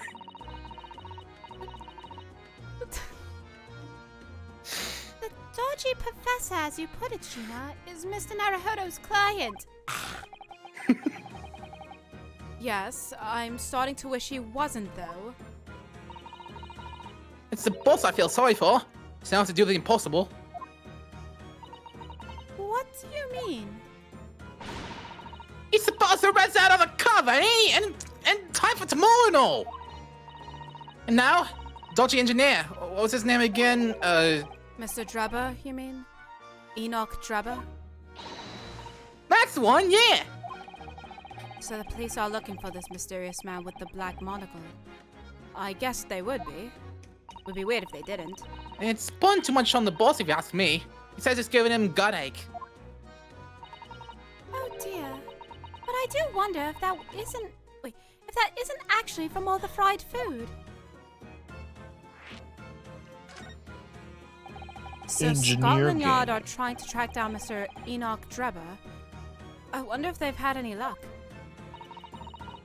He's really funny looking. Got 2 eyes, one won't match. Saw a glimpse of him, glimpse of a picture of him earlier. I mean, I didn't actually pinch it or nothing. The old devil's got it. Sorry? Who? You know, the Scotland Reaper what's always glugging down glasses of that blood-red plunk. Plonk. Ah, Lord Van Zeeks. He's always out in for me, that cub. Don't know why he's always scowling about mine. Probably would have been a pretty good boss as it goes. She'd rather be the Reaper's apprentice than a detective's trainee. You're fired. The way I see it, if the choice is between a chip-guzzling detective and a chalice-clugging demigod, you're equally badly off with both. Right. I'm gonna get killed, and it's not gonna be by the chip. I got a God. gun. Remember that. Maybe he may have a gun, but it would be less painful than what I'd be dealing with the demigod. Not if I shoot you in the kneecaps. That would be still less than what the demigod could do to me. I suppose you're right. I hadn't thought of it like that. Glad we've put that one to bed. Anyway, point is, everyone at the yard's dead set on finding the fishy engineer. But there don't seem to be no clues to go on, so they're stuck. There's nothing that can lead us to Drebber at all? Yes, there is. But first, the more important thing. Where did you find that little mutt then, Gina? Oi! Don't be so flaming rude, Lozzu! Slight overreaction, don't you think? He ain't no mutt, right? Toby's, how do you put it? Oh, yeah! A bona fide detective. Sorry? I've given a proper title and everything. It's Chief Inspector Toby to you. More senior than Inspector Gregson, is he? Oh, so he's a police dog, is he? What happened to Sasalto's voice there? The police recruit dogs oh gosh, the dog. What happened to my voice? The police recruit dogs now? I've heard that they've already been used officially in Germany as part of their policing. City policing. German Shepherds. They're used for chasing criminals and such like. They have a wonderful sense of smell after all. I have a fairly good sense of smell myself, as it happens. I can tell undergarments that have been freshly laundered from undergarments that haven't. That's nothing compared to this little fellow, though. Oh, really? According to what the boss said, once Toby has got a good whiff of your drawers, you can chase a scent to the other side of the world. What? To the other side of the world? You mean he could swim? Mr. Naruhodo, I think you may have missed the part by rather a wide margin. And the fact that, wait, you can't swim? I just can't believe this little dog has such an incredible Excuse me, skill. I have to hang someone named Udgy Andrews for the crime of being a grammar Nazi. He's charged 255 times with it now. I'm telling y'all, though, there's gonna be more and more dogs doing that bit for the police in the future. Yes, I agree. Right. One of these days, they'll be barking orders at those lot, not the other way round. Oh dear. Sorry, Gina. I don't think I agree with your vision quite that much. Well, anyway, whatever you think about that, Toby is Britain's first police dog. I found him down in the East End the other day. Someone had just chucked him out in the street. Aww. There you go. I knew she'd lifted him from somewhere. Oh, Gina. You're such a kind-hearted soul, aren't you? To children and to animals. Anyways, let me try. About this, Gina. Yeah, I'm still learning me letters at the moment. I only know A to E, so if ain't too much blamed trouble. Actually, Gina, it's the back of the card that's important. Aye? How come? It's just a dirty old smudge on the back, that's all. It turns out that this is a very high-quality French medicine oil. Machine oil. Medicine oil? Machine oil. Perish, Yue. It has a very particular scent, apparently. Medicine You oil. don't Is that what say. they used? Let's have a whiff in. Isn't that what they used in lead paint? Medicine oil? Yeah, lead, medicine oil. Feed it to your kids. Screw it. Yeah, do it.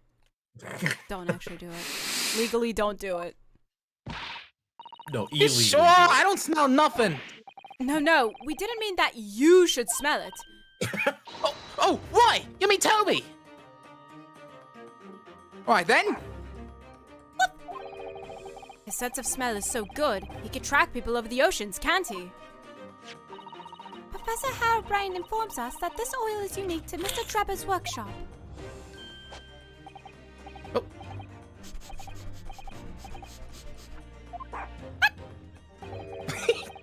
I think he's picked up a scent.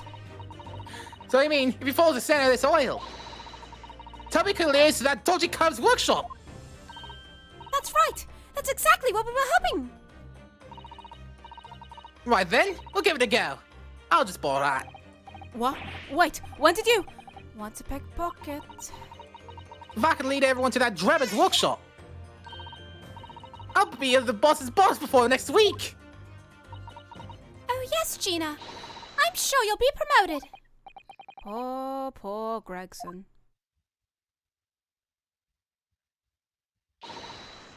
Right then, Otto, leave it to me. Sorry? We're gonna get going after that dodgy engineer cub right this minute. Oh, but hang on. Someone's supposed to be on guard duty here all the time. I'm afraid we can't help. We need to get on with our investigation as well, Gina. Right. Oh well, never mind. It ain't gonna be me what gets it in the neck. It'll be the boss. Poor Gregson again. Oh. Ready, Toby? Got that oil set, have you? Come on then, boy. See you later. You go, Toby. I do hope the scent of that oil leads them to that swindler's workshop. Yes, I hope so too. Ideally before the dog swims across the channel to Canada.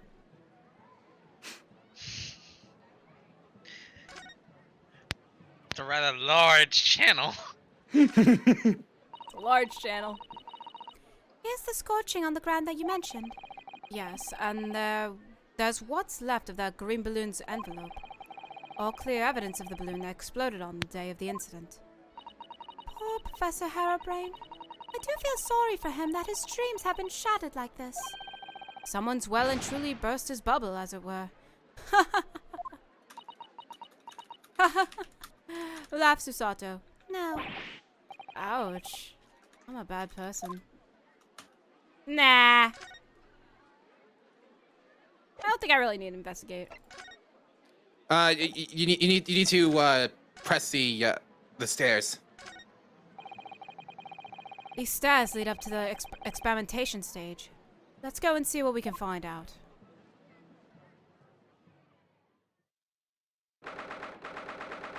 October 23rd. The Great Exhibition Grounds. Experimentation stage. Oh my! So this is the machine that was used to deceive people into thinking instantaneous kinesis had taken place. Yes, that's right. Or rather, it was the machine. It's a little worse for wear at the moment. Extraordinary lengths Professor Harebrain went into in order to obtain the research grant. No. The professor was tricked as well. He didn't know anything about it. Yes, of course. It is amazing though, isn't it? The scale of the whole affair is so very British. You're right about that. You never see such a grand deception in Japan, that's for sure. Oh, look. Is that... Oh, hello. Lord man. Zeeks? Is that God? Wait. We were down there for the conversation with Gina. Oh, Mr. Naruhodo, you're dead. I am gonna die. This is... Susato. It was not nice knowing you.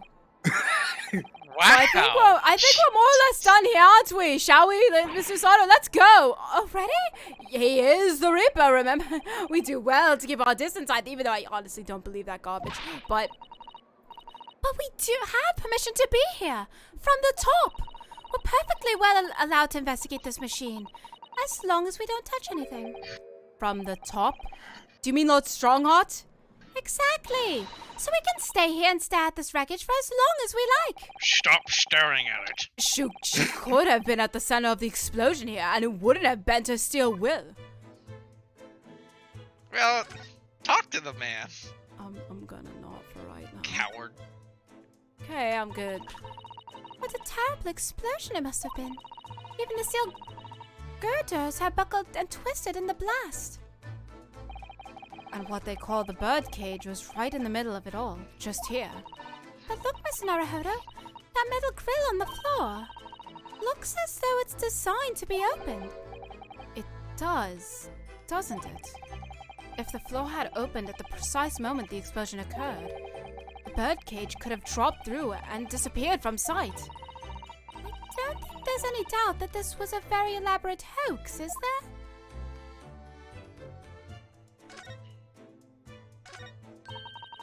Look at that horn-shaped transmitting device. Isn't it amazing? That's exactly what I thought when I first saw it. Makes you think, doesn't it? If only it it had... Oh my gosh. If only it had just been a normal horn, none of this would have happened. That's almost exactly what I thought as well. I bet I could predict what you're going to say next in that case. You're about to say, nothing ever goes to plan, aren't you? Oh no, I would never say something like that. Alright, that's fine, I guess. Are we really gonna investigate the balloons? Yeah, why not? Yeah, might as well. Better than the other thing. Ha ha ha ha ha. However much I look at them, I just can't come to terms with those Tamari handballs floating in the sky. Susanoo, I'm just prolonging What are my you death. doing? I'm just prolonging Don't touch anything! my... Touch anything! And I'll kill you before they string me up, you whorehand! Gregson, look at the balloon up there. Look at where we are. Touch it and I'll kill you before they string me up! I'm gonna extend my hand. That's not even close. Don't touch it! I can't touch it even if I wanted to. Stop staring at it! What? Stop staring at me! I'm out of here. I have orders from the top that I'm allowed to stare at it. I need to go refill my chips. Yeah, go do that. Jeez. You've been glaring at them constantly since we came up here. Sorry. Wait, didn't you hear what those voices? What voices? Gregson was here, wasn't he? No, I didn't hear him. The feelings of wanting to ride in one and wanting to never to set foot in one are fighting it out inside me. I thought you would have been used to it by now, Ryunosuke. Cosmo! Cosmo, is that you? I was right in court. He is an idiot. The accident was 10 years ago, 9. You gotta move on. No. No. It wasn't your fault, 9. No. Susanoo was gonna push his body over anyways. No. Naruto is actually going insane. Mr. Naruhodo, are you okay? Susanoo, I'm fine. I'm fine. I'm fine. Like, Fine. Naruto grasps her shoulder. Susanoo, did you push his body over? I thought you would have been used to my voice by now. Cosmo! Of course I am. I'll always be used to your voice. I'll always. Naruhodo, are you okay? I'm fine. Susanoo, did you tip his body? What? Did you tip his body? Okay, Miss Naruhodo, if you don't look where you're walking, you might fall from the stage. And that was on, and you're probably making a little bit of scene, because Fancy's phone also went He's off. lost his flaming blasted mind. I don't think I noticed, and I'm perfectly fine. That's how furiously the battle inside me is raging anyway. I think you should make peace with riding in one, Mr. Naruhodo. It really would be much safer that way, and much safer with your sanity as well. Talk to that man. There's a Ferris wheel, and there's a... Mr. Naruhodo! There's a human being there. I mean, there's something here. This wasn't here yesterday. Really? But if I'm not mistaken, it's the cage in which the victim was standing before he was apparently beamed through the air. That's right. The birdcage. According to what Professor Harrowbrain said in court, it's made of wood. Or more precisely, Japanese kypress, I think. Cypress. Cypress. And despite having been in an explosion and then falling from a great height, it's relatively unharmed. Relatively. Yue says that like he's so annoyed that you're getting it wrong. What It's like wonderfully he's done. scolding a child in school. Relatively. Wait, what'd you say, Dan? It's like you scolding a child in school whenever you get something wrong. Relatively. This will all be on the next exam, 9. I expect you to study these terms. Just say it right.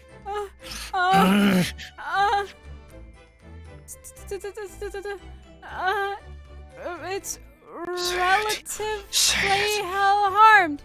Thank you. A wonderfully durable construction, wouldn't you say, Miss Naruhodo? I'd understood that the forensic investigation team had taken it away yesterday to examine. I suppose they must have brought it back here when they finished their work. But sadly, not with the body inside it. No, that's right. I know we were given strict instructions not to touch anything, but still. This is too important a piece of evidence to overlook. We might need it for the trial. Bird cage from the machine has been entered into the court record.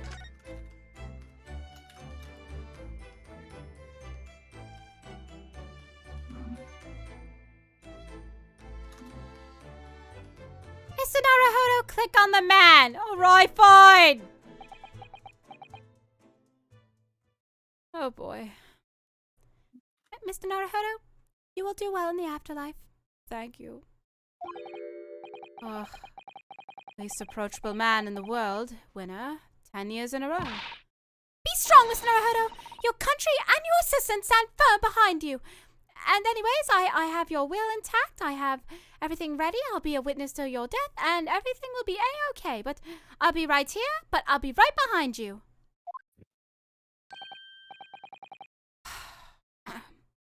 Lord Van Zeeks?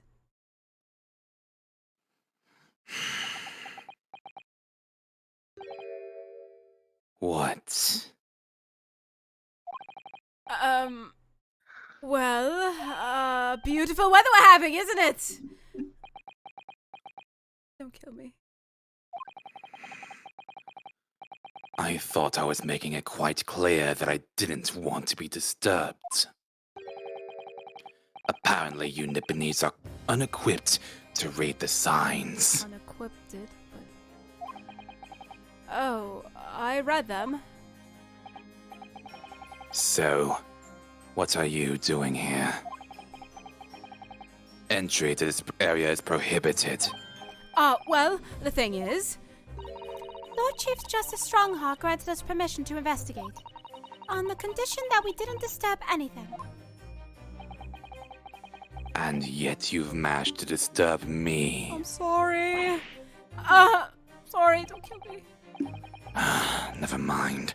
State your business then. To think of it, there are quite a few things I'd like to ask Lord Van Zeeks about. Totally about going to delve more about his brother. Not least of which is that awful case, even though it's nothing to do with this. Ask away, Mr. Naruhodo. You won't know unless you try. I'll be over here, cheering you on. Well, here we go. I'm gonna die.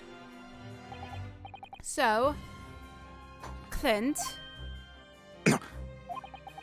was the name of your older brother, I understand, Lord Van Zeeks. You Nipponese. I always have to be on guard whenever you're around. So you've been investigating me, have you? Oh, no, it's not like that. Well, alright, it is a bit like that.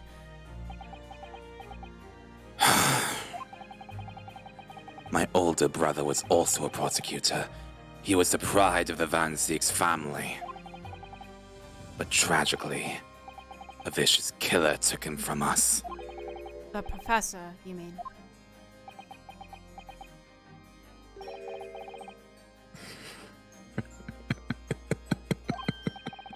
Is something funny?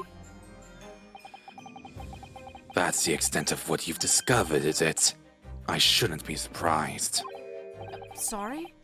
There's more to it then? Lackluster work is very much your trademark, isn't it? You're too kind. Are you going to tar all Nipponese with the same brush next? So tell me, what's your interest in that historic incident? Oh, your well-being, but I guess that doesn't matter because they're all Nipponese to... whatever. As it happens, Lord Van Zeeks, there's a rather curious case that's come to our attention.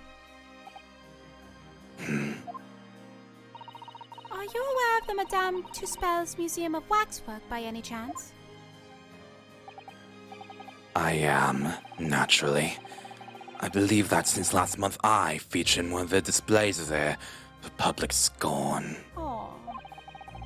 Of course, the infamous Reaper of the Bailey would have... oh gosh. Of course the infamous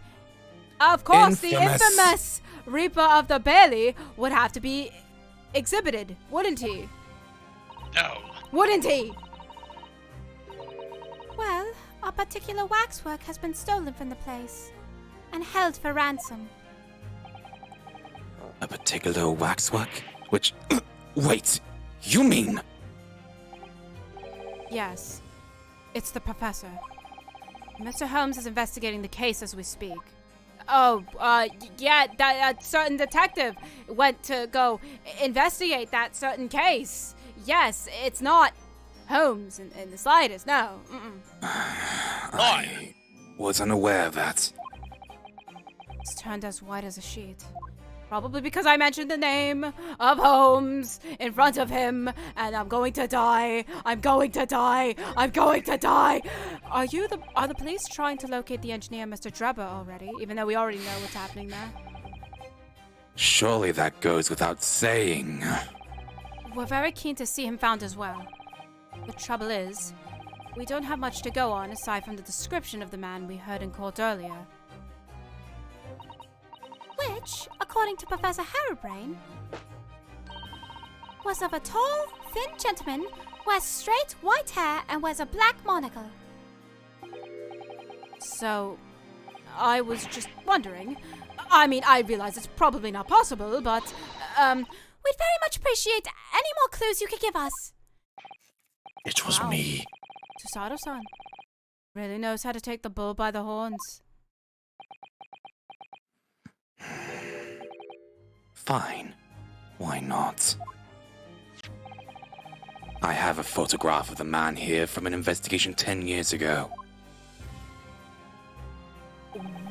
Okay. Though it appears he already... Is something the matter? No, not just gonna, he takes out a God, what a cross. coward. He just takes out a cross. That's all. That's all. I do not understand. Don't worry. Anyway, He's though it wearing a appears cross. he already had that black monocle at the time. Oh, it's a plus. Never mind. It's a D-pad. What? Oh, no, nothing. I was just surprised that you shared that with us. We all need the man's testimony in court tomorrow. Which means we have to do everything we possibly can to track him down in the short time available. So why wouldn't I show you the photograph? Because he's a great guy. What is it about Love Antiques? You're an assumptuous man, Mr. Naruto, thinking everyone is an evil vampire man. Sometimes I just can't work him out at all. Imagine working with a vampire. He's not a vampire. Yo, imagine working with a vampire. I hate you. Imagine The it. photograph of Drebber has been entered into the court record.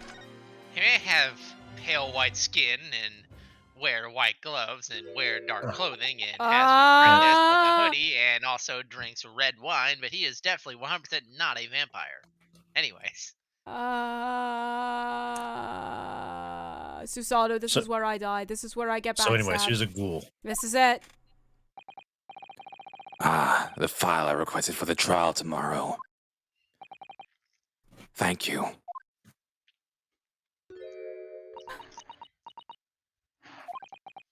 Are you alright? Who is this man, Mr. Naruto? Lord Van Zeek's apprentice, apparently. Apparently. So I'm not the only one. Susato-san can see it too.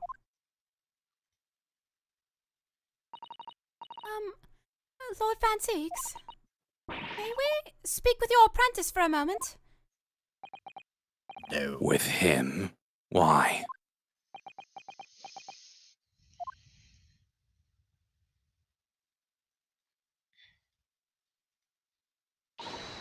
Kazuma-sama! Dun dun dun. That's actually not him, by the way. Kazuma.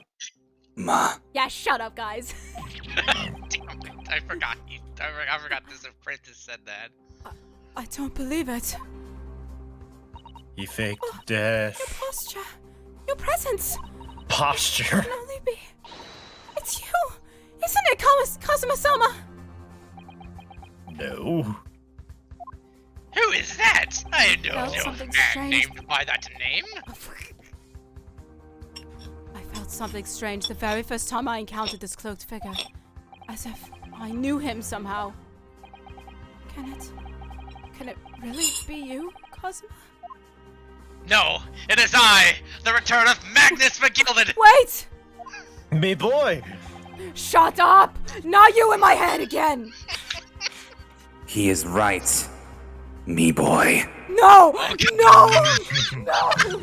No! Me boy. No! No, not again! Stop! Stop! I've come back from the dead. Stop! Boy. Stop! Mr. Naruhodo, I have returned to voice Susanoo, and I must say, me boy, you're looking quite pale. No! No! Stop! Stop! You was all Me no. boy, I'm gonna need that guinea back real No! soon. Stop! You're gone! You're dead! You're You gone can't from me! tell me, I thought I was Gilman. over this!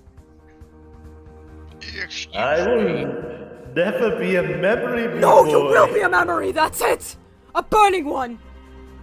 Oh, Jesus. Oh, You're nothing but a burning memory, McGilded! Whoa now. Whoa there, partner. Mr. Let's Naruhodo, you calm seem to be down. hyperventilating. No, I'm fine. And he wakes up in the attic. This is all a dream, this entire investigation. Too late. I will be seeing you again soon, me boy. No! Stop! You're gone!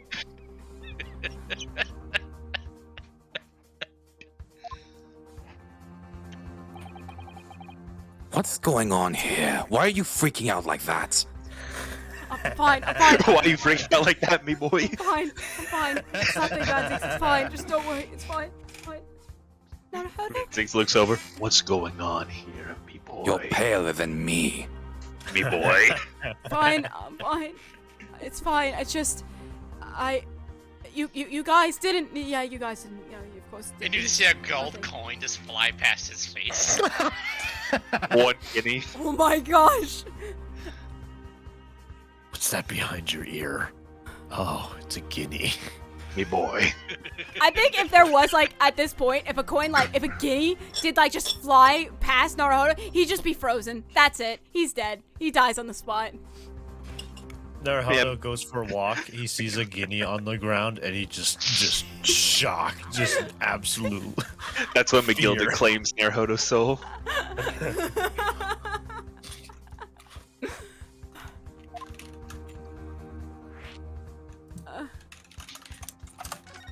I'm alright. I'm fine. Or are you? What's your interest in my apprentice exactly? You act as if you know the man or something. Or something. Since when has he been in your care? I don't recall you having an apprentice before I left Britain 6 months ago. Your Strongheart introduced him to me about 3 months ago now. With instructions to mentor him as a prosecutor. But he didn't tell you why, did he? Nah. The man appears to be suffering from amnesia. He's forgotten every last detail about himself. Of course! Of course they're gonna throw the amnesia card. Of course. Of course they'd throw the amnesia card. Of course. Of course they would. I knew it. Amnesia, Knew it. a writer's best friend. He has amnesia? Tomorrow he will appear in court at my side. What? He's to serve as my judicial assistant. My own Mikotoba on Lord Strongheart's orders. Also, so you'll have to remember that, assuming that is Kazuma, he did bash his skull against Oops, a I bedpost. tripped. So first off, I know that's Kazuma, so shush, because the game's making it way too much of a point now. Yeah, but what? And Irish two, Kazuma. and two, he didn't bash his Nope. brains out. A stupid woman did somehow. Hey. Well, regardless, he did trip and hit his skull against a bedpost. Not trip. I Well, guess- I mean, regardless, Pushed. he still ended up hitting his skull against a bedpost. Okay, you know what? Okay, I think I'll give it this. It's better than just straight up dying. Because that really would have been a poor way to go. How do we know that's even Kazuma, though? I know that's Kazuma. Shush. How? The game. It could amnesia. Dan, let's do an experiment. I push your head into a bedpost, and if you get amnesia, boom, theory proven. Wait, Megan, wait, stop, Megan. Well. Dan, you okay? Who? I knew it. Well. Mystery solved. Well, I guess that's solved, Myth but at busted. what cost? What's it's a solved, myth? but at what cost? Now What I have cost? to hire a new Mythbuster. What's a Mythbuster? Oh, being caught with us. What's a court? Now then, unless I'm much mistaken, I believe this conversation has run its course. What's run its course? Oh. Yes, thank you. Thank who? Oh my god. I definitely saw a reaction there. Reaction? When Susato-san called out like that, it really seemed to hit a nerve. What's a nerve? When she called out Kazuma-san. Here, come here and I'll show you. I'll pinch it so hard that you'll stop talking.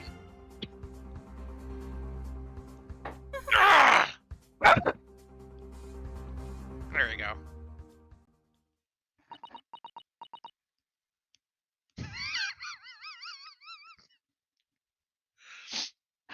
Excuse me.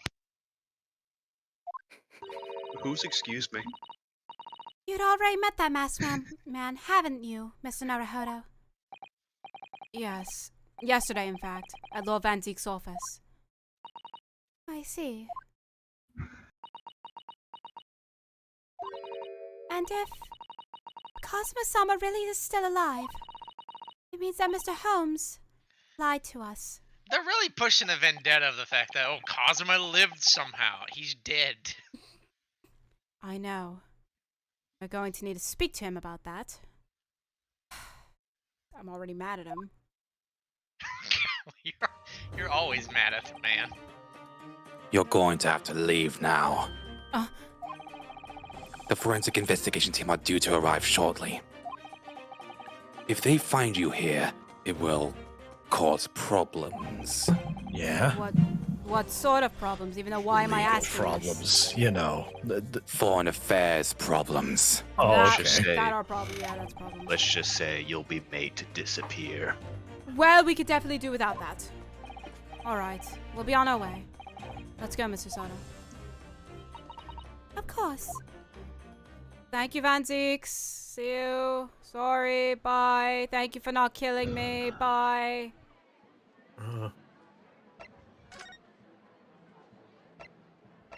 Mr. Naruhodo, are you okay? No. Not yet. Oh. Was Nine. it this not yet? Yeah, not yet. Well, 23rd reload the October, game. Madame Tuspels. Oh, Mega. Oh my! No wonder it's called the House of Horrors. I'd like to turn on my heels and go straight home. Via the confectionery. Being scared makes you crave sweets? I can understand that. Nope. I was looking forward to a reunion after 6 months away, but there's no sign of Mr. Holmes anywhere. That's strange. He should be here investigating the abduction of the waxwork. Oh well. I suppose we'll just have to come back again later. Hold on here. Oh, dang it. 23rd October, Forensic Science. Laboratory. Science. I believe this is it. Dr. Sith's laboratory. I was really hoping you'd say Scythe. That chemical smell really assaults the nose. And there's plenty to assault in the eyes here, too. Skeleton. It looks as though the doctor isn't here. But we're here now, so we may as well do some sightseeing, don't you think? Skeleton. What a seasoned tourist you've become, Mr. Sato. Man, we could just have a little look around, being careful not to upset any restless souls. Like the skeleton in that corner. Like the blood on this table that apparently is not important. It belongs to the skeleton. He's missing The blood. skeleton used to be my assistant, you see. Oh no. Look at all Used those. to be. Yeah. Look at the bottles on the shelves in these cabinets. What an assortment of Yeah. chemicals. These ones are here are labeled highly toxic. Ugh, Delicious. That's worrying. Because there are also things that look like salt and pepper shakers in here. Oh yes! And they actually say salt and pepper on them. The doctor probably spends a lot of time in this room, I suppose. Perhaps she has meals here sometimes? Life goes on. Even when you're surrounded by death. Sure. That's a quote. Well, look at this. What a magnificent display case. Oh my god, it's Peter Griffin. The cherry wood has been polished to a high sheen, and the intricate carving is a joy to behold. Western cabinet makers really are very skilled, aren't they? Do you have nothing to say about the skeleton inside, Mr. Naruhodo? Mr. Sato, can you tell that I'm trying very hard to avoid talking about the terrifying contents of the case? That's how I cope! With literally everything in my life, Susato! Excuse me for a moment. I have to grab a thinker to bash someone's skull in here. Mega, will you come with me, please? Uh-oh. What? No. I just need to talk to you in this. No. Oh, no. Uh-oh. No, Uh-oh. I'm good. Nah, I got ketchup. I'm good. Okay. Yeah. I'll be sure to remember that from now on. I suppose this is Dr. Sith's desk. Ugh, I would not like to work in a place like this. It's very tidy, though, isn't it, Mr. Naruhodo? Imagine how efficiently she must work. The lighting is poor, which is bad. The for lighting. The lighting is poor, which is bad for the eyes, and the chemical smell can't be good for you. Not to mention the skeleton watching over you as you work, which is definitely bad for the nerves. Well, yes. Those are valid concerns, I suppose. Dude, if you just look in bad light, if you read in bad light, you'll just get used to the darkness, dude. Like, your eyes will adjust. Night vision. I could just about cope with a one-eyed Daruma doll watching Daruma over man? me, but Where that's did you all. get Daruma Man? Daruba man. I don't know. What is Daruba man? I don't know, guys. Leave me It's be. me, Daruba man. Leave me be. I'm a skeleton. How'd this happen? That's a crow. Bird. That looks like an owl and a crow up there. I know. And they haven't even twitched since we came in here. Blah. Well, no, they wouldn't have. They're taxidermy mounts, Mr. Naruhodo. There you go. You did it. Ugh. Yay. Ugh. I was afraid you were going to say that. I was afraid you were going to say that right. I've been trying very hard to tell myself they're just sleeping with their eyes open. Yes, I think perhaps you are wise to put something like your Daruma doll on display in the office instead. Daruma man doll. What about the ketchup? Yeah, that's the You one. have some on your body. Can I spill it out, please? No. A table and a quiet. set. No. A table and a set of sharp tools. When you consider each in isolation, it all looks quite innocent. So why is it that when you put them side by side, they seem so horribly disturbing? Why do Is that I a keep drill? scratching a scratch? Is that a gun in the tools? Or am I just looking at that wrong? You're looking at it wrong. What is it? It's like a. Do you see what I'm talking about? Yes. Oh, it's one of those okay, got it. I thought it was a gun, like a sci-fi gun. Bam. In 1900. Yeah. It might be best not to ponder it too deeply. Seeing the large tomb that's open on the desk does make Tome. me wonder, though. Tomb. Oh my god, there's a tomb in here. Would make sense. How can anybody concentrate on bookwork with this acrid odor of chemicals in the air? Close. Acrid. acrid. You'd either have to have a cast iron constitution or a really terrible sense of smell. What else? Or both. Am I supposed to be in here? Are you? Those large jars seem to have pale things floating around inside them. I suppose they're fruit liquors or something. Or like the pickled umboshi plums we make back at home. Umeboshi. Umeboshi. Father had jars like that in his laboratory as well. I expect they're human organs in a preserving solution, probably as examples of some rare medical condition. Mr. Sato, there are some things in the world that it's perfectly fine never to know about. Ever. Oh! So, as I said, Like the I'm skeleton. sure they're fruit liquors, or umeboshi, aren't they? Close enough. Of course. It's on the desk. Hang on 1 second. I'll be right back. I thought I got the book, but I guess I didn't.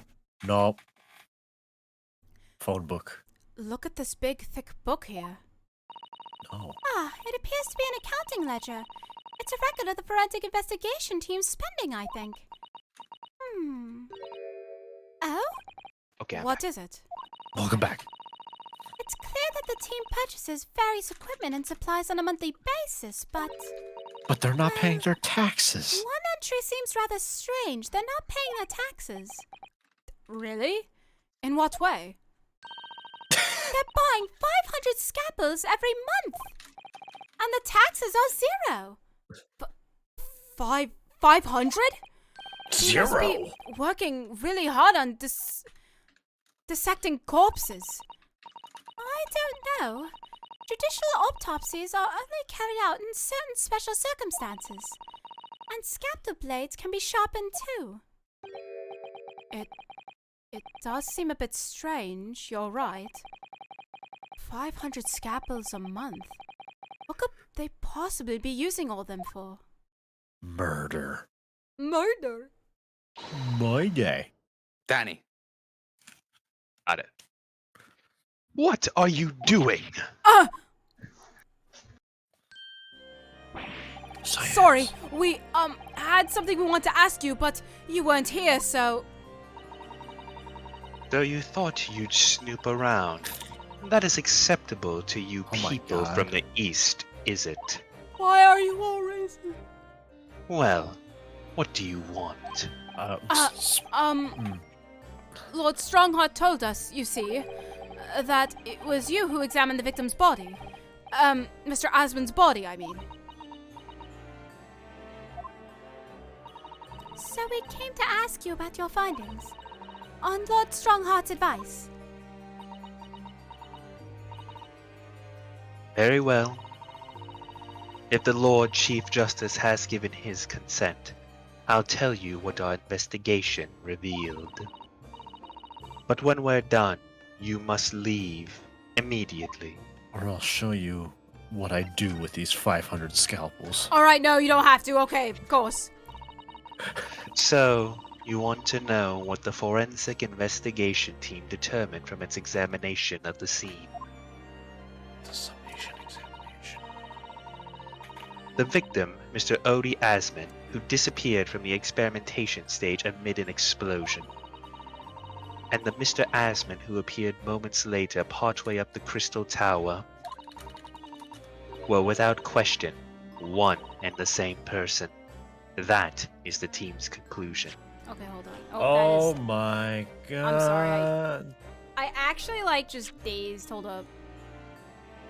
Oh, it disappeared from the an explosion. And Mr. Asmund, who appeared moments later, partway. Okay.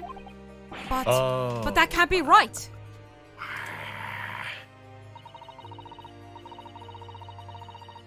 If it was an elaborate trick, we can only speculate about how it was carried out.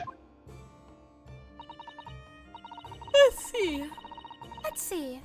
If two people who looked very similar to each other were involved, they could have made it appear as if one single person had switched places, couldn't they? Very true, but sadly in this instance, that was not the case. The man who disappeared and the man who subsequently reappeared was the same person. The fingerprints at the scene make that quite evident. Of course. Fingerprints. They're not yet officially recognized as forensic evidence in the British justice system. Oh, but they will because it's you guys and not Holmes because it's Holmes. But one day, they will be used as an investigative aid as a matter of course. It's true. As a matter of course, not as a matter of course. I will speak how I will I'm gonna speak, matter of boy, course and you will not correct me, lest you be muted on my end. A matter of course. Oh my, all those voices, okay. But that would mean that the instantaneous kinesis actually took place. So, Nope, where does that leave us? didn't happen. It's not true. My team was tasked with investigating, not drawing conclusions. Instantaneous kinesis is impossible, and yet the body did move from one place to another. This hasn't cleared up anything at all. It's made the whole thing even more of a mystery. Even though they could easily just start at the beginning that they were there, and then not. Oh, hello. Mama, what is this? Where did she spring from? And did she just call the doctor Mama? This is a lawyer, dear. Oh. Hello. To meet you. Pleased to meet you. Yes, I'm a defense lawyer. Ryonosuke Naro. Mama, Yes? can I cut this one up? What? Yes. I've Yes. never seen inside an instant person before. I want to know what it looks like. Of course you can't. It's a live specimen, as you can very well see. You'll have to wait for his death, which may come shorter than he realizes. Boring.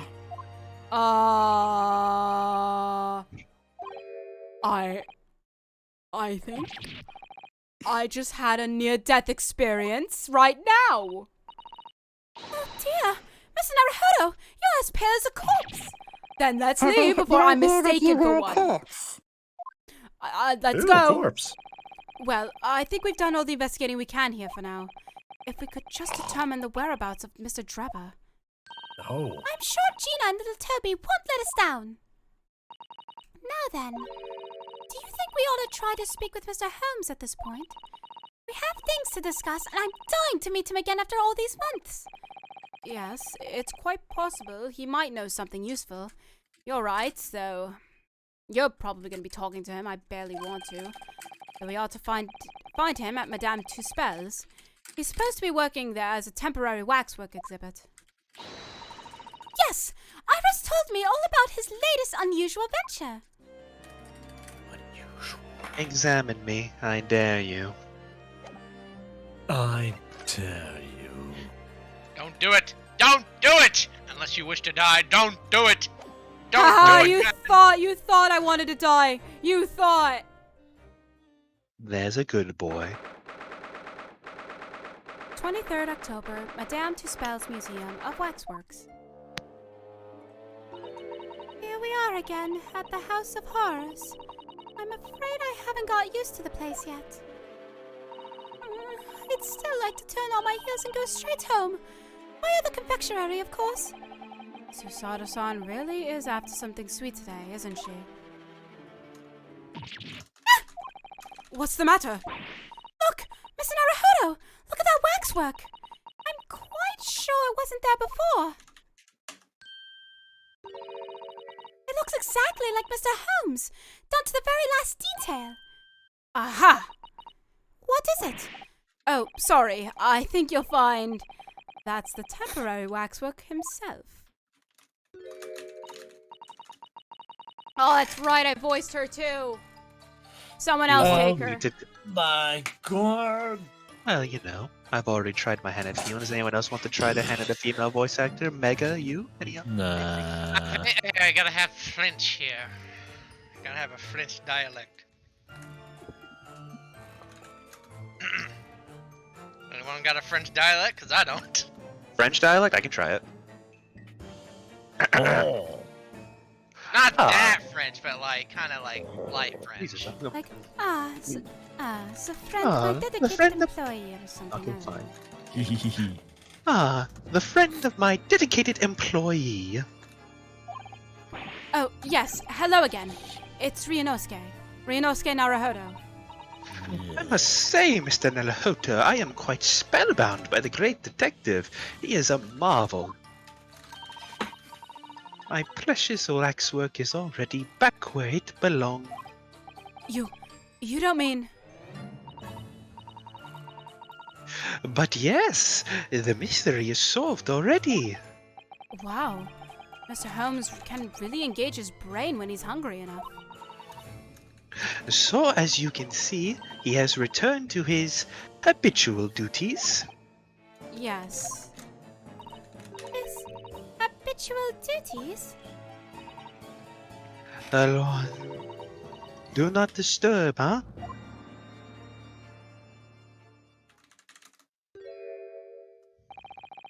Poor Susato-san. She looks very perplexed.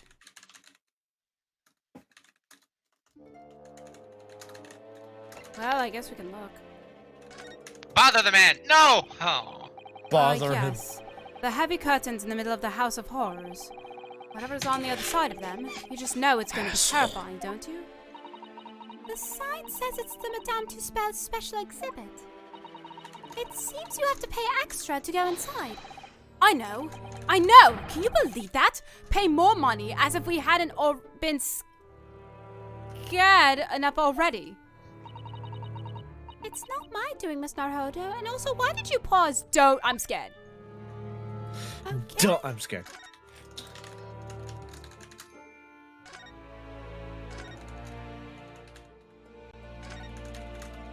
Hee. We really do need to speak with Mr. Holmes, and I'm longing to say hello again. But where is he? Boosh! I'm going to get you. I'm going to get you. It's the man. I'm going to get you. Oh, Baboosh! I'm going to get you. I think you might find that he's quite nearby, actually. Baboosh! Oh? What do you mean? Indeed, my dear fellows, it is I! The world-famous great detective of waxwork, Sherlock Holmes!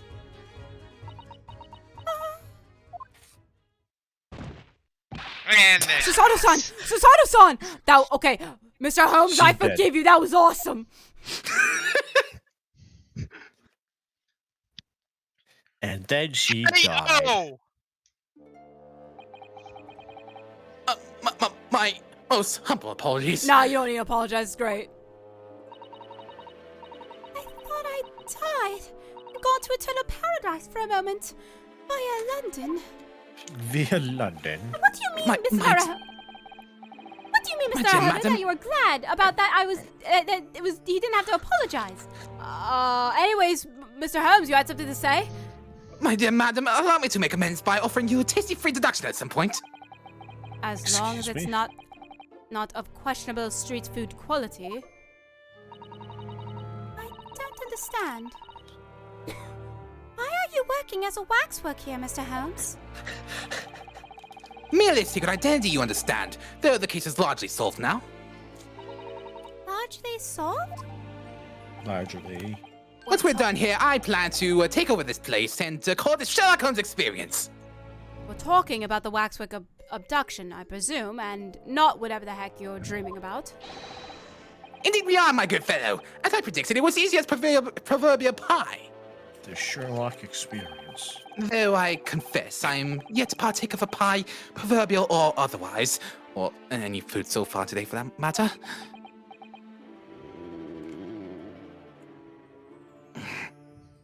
Me waiting for my pizza I just ordered.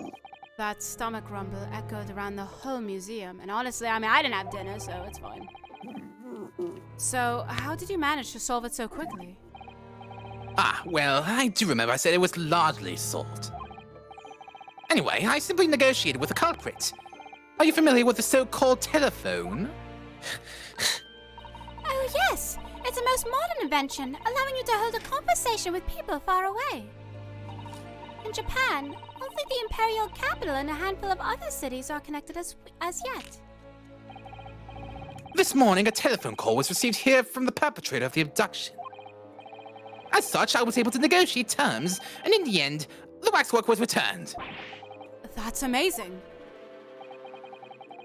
Just between you and I, it would appear the culprit had always intended to return the stolen waxwork in any event.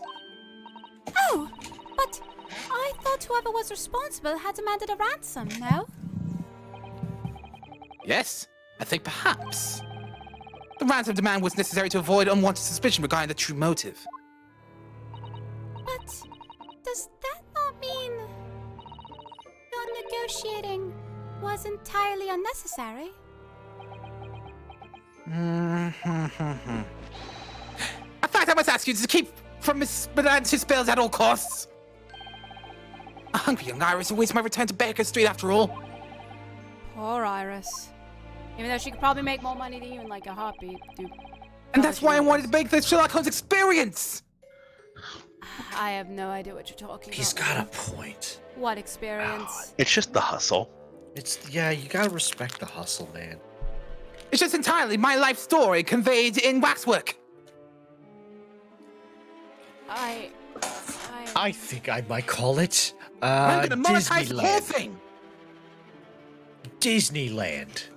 Disneyland? Now then, do I sense that you have some business with this great waxwork? Whatever. We're in the Wait. process of trying to track somebody down. Oh? Wait, 9. Yeah? That guy's name is Enoch? Enoch Drebber. Yeah. It's not an esoteric name because Enoch Drebber is actually the first victim of Sherlock Holmes. Well, actually, Enoch is actually something else for what me and Mega know. Oh, really? It's kind of off-putting. Yeah. And hello, That's kind of Picaro. off base. Hi. You made it. You made it. I sure did. I had a You're menu here. game to play, but luckily I sped through it, so I'm here. Get out! Oh. Oh, okay. Yes. You think I'm kidding? Get out! No, stay. Okay, look, I suck at the game. Die! Sorry. Wow. I'm only playing it out of FOMO. Anyway.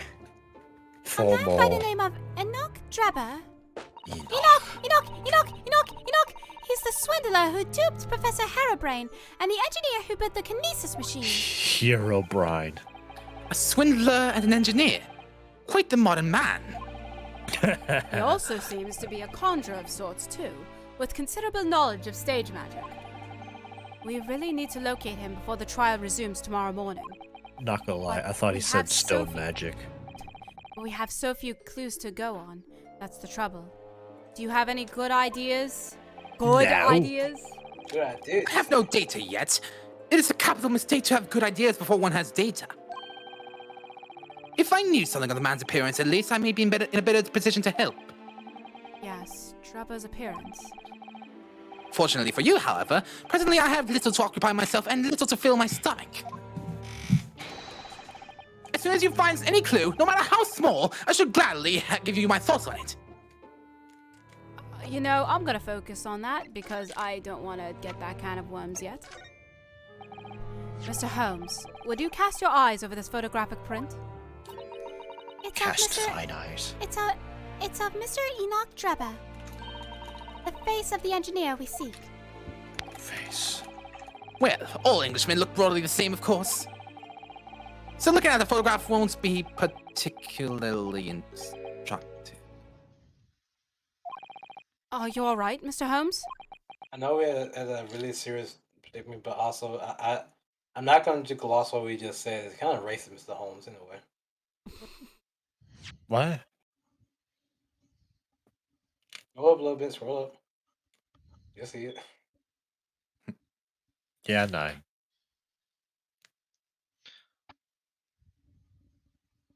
Englishmen look broadly the same. Yeah, that one. How is that racist? Racism. Well, it was said by an Racism. Englishman, so that's okay. Yes, forgive me. Very interesting this, very interesting indeed. What's wrong, Mr. Holmes? You've turned quite pale all of a sudden. What's with everybody turning pale these days? First Van Zieks, then you, Mr. Naruhodo, and now Mr. Holmes. They're catching COVID. By the way, seriously, why were you reacting that way to seeing Trevor? How dare you? Like, you look like someone from another game. No. Just it's not that what he looks like. It's his name. Enoch. Oh. Just Enoch. Why did it take you this long to react to that? And why did you only do it when you saw his photograph? Honestly, we just thought of saying it now, I guess. Nah, I'm doing it. He did. So I guess we. Cosmo's death.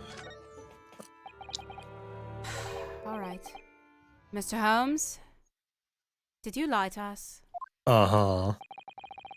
My dear Mr. Naruhodo, stay that piercing stare. What's all this about? Last winter, when we were first on our way to Britain aboard the steamship, your words were very clear. So then, let us unravel this mystery and discover what events led to this curious murder. You told us that it was murder, and you examined Kazuma-sama's body.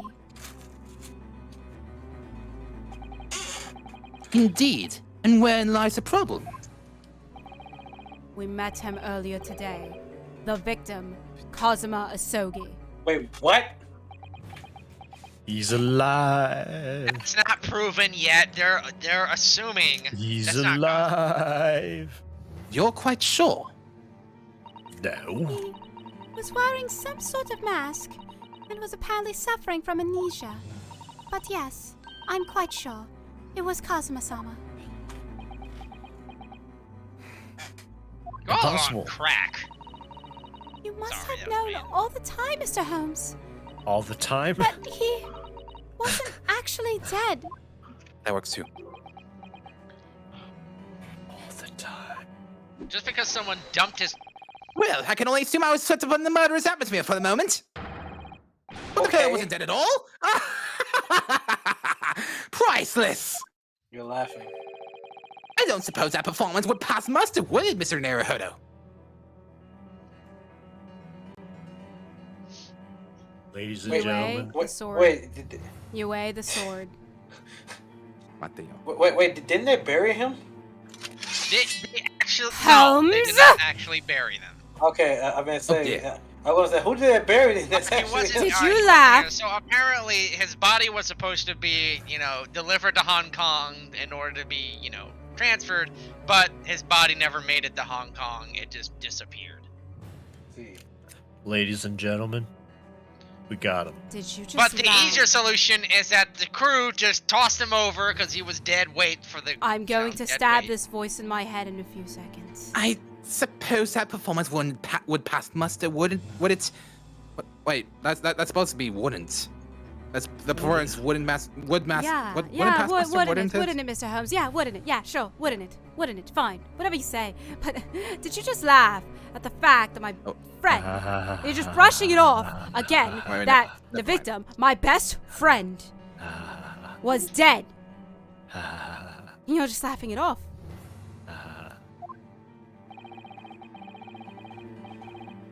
I could believe that the crewman present at the time made a mistake. But Excuse not, me, my pizza not is you, here. Holmes. Go get your pizza. Not you, then. The guy who makes constant mistakes? Yeah, the guy who's a goofball, literally. Literally. I will now tell you something of the first importance, my dear fellow. Great detectives are wont to lie. It would serve you well to remember that. Oh What? They have a tendency to lie. Oh. Liar. Please. Please, Mr. Holmes! Tomorrow in court, you will find yourself on the threshold of a very great mystery. For now, I'm afraid that's all I can say. Bless you. Excuse me. I have a suggestion, Mr. Naruhodo. Will you indulge me? You really Bless you. have the nerve to ask that and bless you? You have the Yes, nerve? yes I do. It's something important. What is it? As I explained to you when you arrived, the missing waxwork has been returned. And I personally reinstalled it in the exhibit from which it was taken, behind those thick curtains. Yes, the Professor exhibit, isn't it?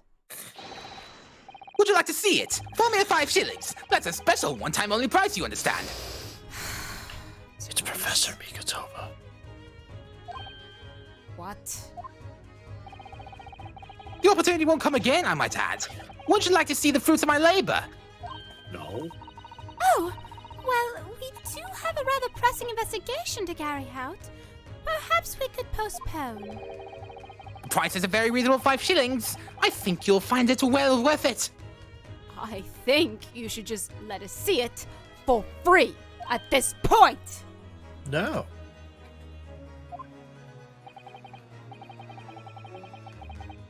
You're serious? Are you quite serious, Mr. Holmes? You're being serious right now? Surely you need only look at my expression to ascertain if this is seriousness or silliness. Yeah.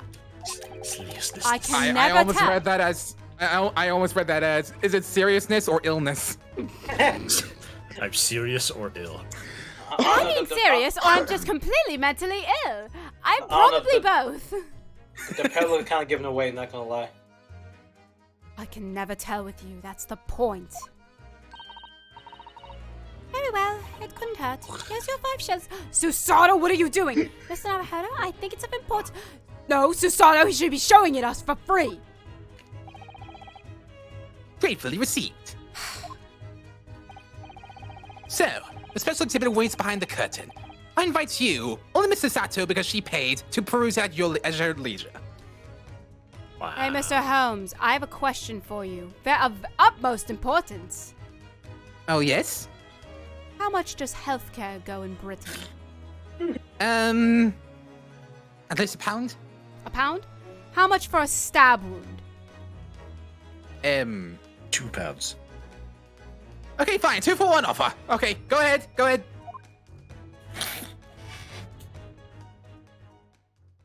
Da-da-da-da.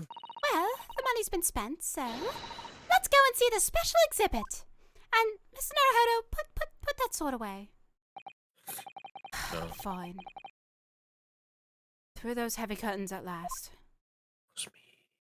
Right back. I'm gonna grab Cutscene. some food. Oh. Examine. Oh, okay. Nope, you gotta do it yourself.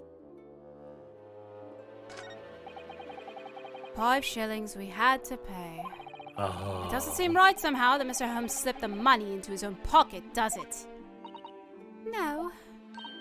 Ah, we could ask Gina to retrieve it for us, using her special skills. Pickpocketing police officers and diddling detectives. Is this what makes Detectives? Detaxes? What? What did Right, you that's say? like- Texans! That's like Texans and Texans. detectives. The Those Texans. right? Texans. Them Texans.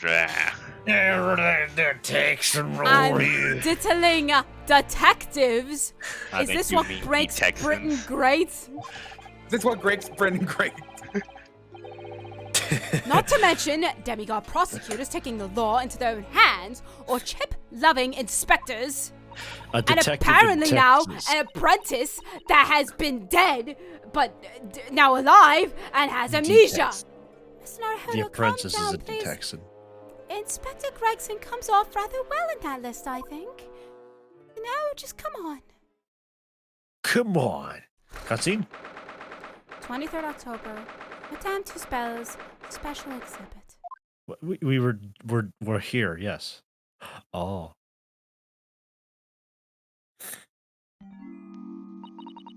Oh dear.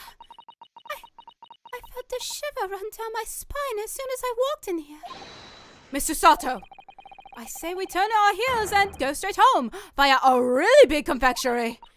We certainly can't do that. We've paid 5 shillings already.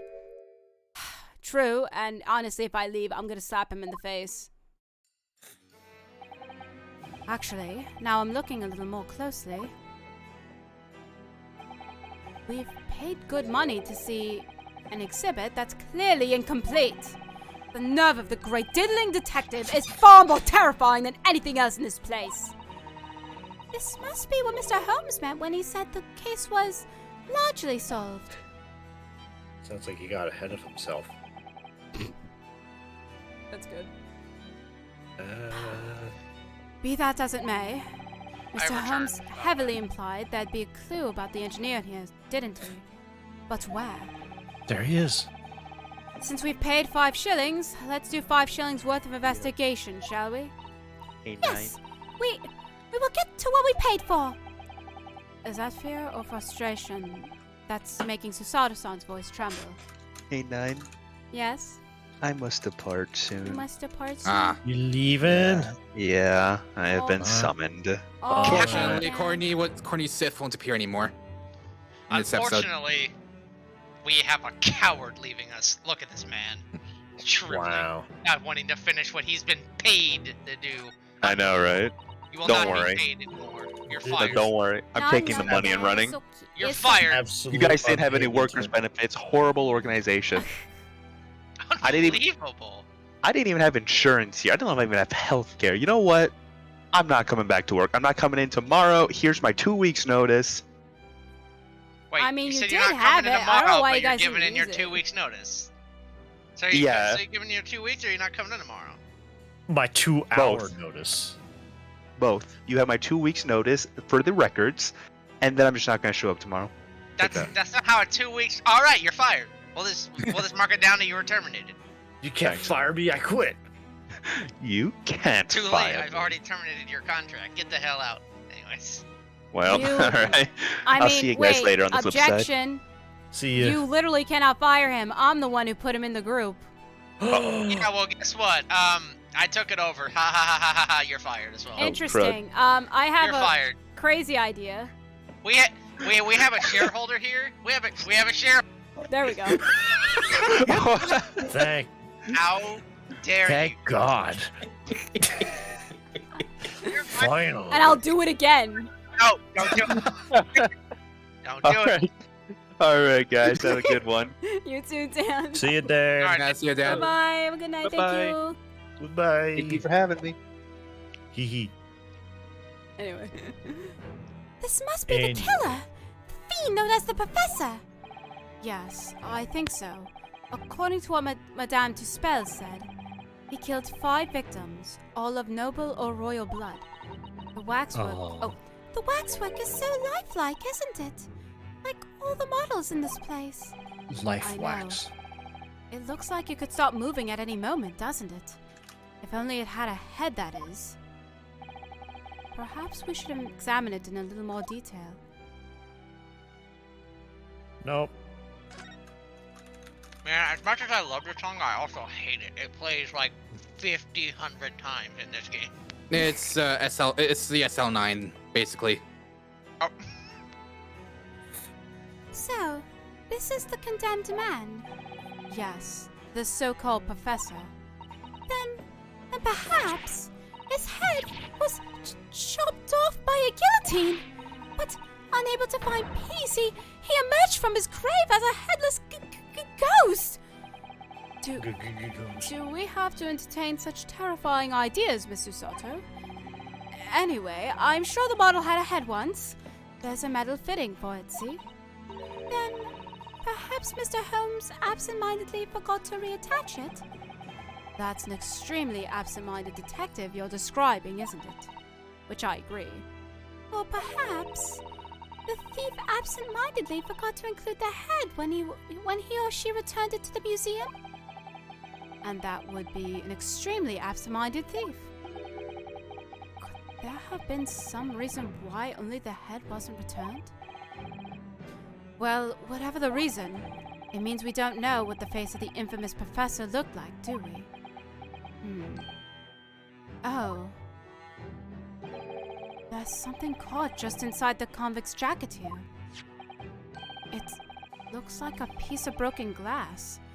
And quite a big piece, too. It's very thick, isn't it? About 5 times larger than normal window glazing, I'd say. Where could such a thick piece of glass have come from, I wonder? I suppose it must have been made thick to increase its strength. But why? Well, perhaps because the glass had to span a particularly wide area, such as in a big building, for example. The game is basically telling it to you at this point. I know. Well, we've seen a large glass building recently, haven't we? Oh my god. Some of the glass was broken too.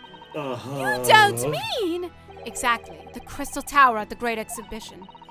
But Crystal Skull. why would glass from the Crystal Tower be lodged inside this waxwork's jacket? Makes you think, doesn't it? A piece of broken glass has been entered into the court record. Glass. Glass isn't real. Early in court, we established that the kinesis experiment was a trick. And now we discover this fragment of glass here in this waxwork. Is it just a coincidence? Yep, just a coincidence. I think That's it? I think that's it for this. Why would they zoom it in for that? Because it's funnier. This part of the exhibit is just as disturbing as the rest. It looks so real. It seems to be a young man in a white overcoat. And he has a large shovel in his hand too. Look. Perhaps we should investigate in a little more detail. And for the record, that's a spade. Oh, it's a something. Why don't you let me look at his face? I think it's well, being able to see the camera like this is a bit is a bit broken anyway, but I think it's supposed to be that Naruhodo and Susato aren't actually walking around the exhibits. They're behind the velvet things there. The velvet room. I see. What? What's this here? But then theoretically they can't look at the camera, but whatever. Well, this would appear to be lens in the middle, so I believe it's probably a camera. No, those aren't real. A camera? But it's so small. British technology is incredible, isn't it? I mean, what about Mr. Holmes' skin prints, which I guess are useful? I think perhaps you should treat Mr. Holmes' inventions as exceptions to the rule. Facts. But anyway, why would the man be in a graveyard at night with a camera? I wonder. Perhaps he was trying to capture the moment a dead body came back as a ghost on film. We'll just borrow this for a while, I think. Alright, sure, let's just take the camera. By looking at the photographic plate inside the camera, we can see what picture was taken. What's a photographic plate? And how do you know this? It's a piece of glass coated in a special emulsion that reacts to light coming in through the lens. And don't ask me how I know. A game told me to. If we open the cover at the back of the camera, we should find it. Let's have a look. Uh-huh. You should see yourself, Susato-san. You should see yourself, Susato-san. Your eyes are shining. You really do like machinery, don't you? What's this? Someone's intelligent about an item? It's just a story. Wait a minute. What a large shovel. He's holding it rather honestly, isn't he? What on earth was the man doing with a shovel in the graveyard in the middle of the night? Miss Susato? Yes? That's a spade, isn't it? Oh my god! I'm gonna be honest, I missed this. No, it's a shovel. No, shovels are for digging. That's for scooping up loose material. It's a spade. We've been through this, Miss Naruhodo. It's a shovel. No. Although, we haven't considered trowels. Trowels. Towels. We've allowed ourselves to be distracted, I feel. Chisato's about to toss Naruhodo into that grave. Perhaps we should concentrate on what the man was doing with the implement. So we're going to bury the hatchet. No, You're it's a right, shovel. though. What was the man doing in the graveyard in the first place? That's the real question. With a spade, no less. I think in the Scarlet all over again. Yeah, I think that in the Scarlet Study version, it was a spade and a trowel, not a shovel and a spade. Ha! That's quite a large lamp the man's carrying. Or is it a lantern? It's not unlike a Japanese chochin paper lantern, actually, is it? Close enough. Lamp, lantern, chochin. The point is, it casts very little light.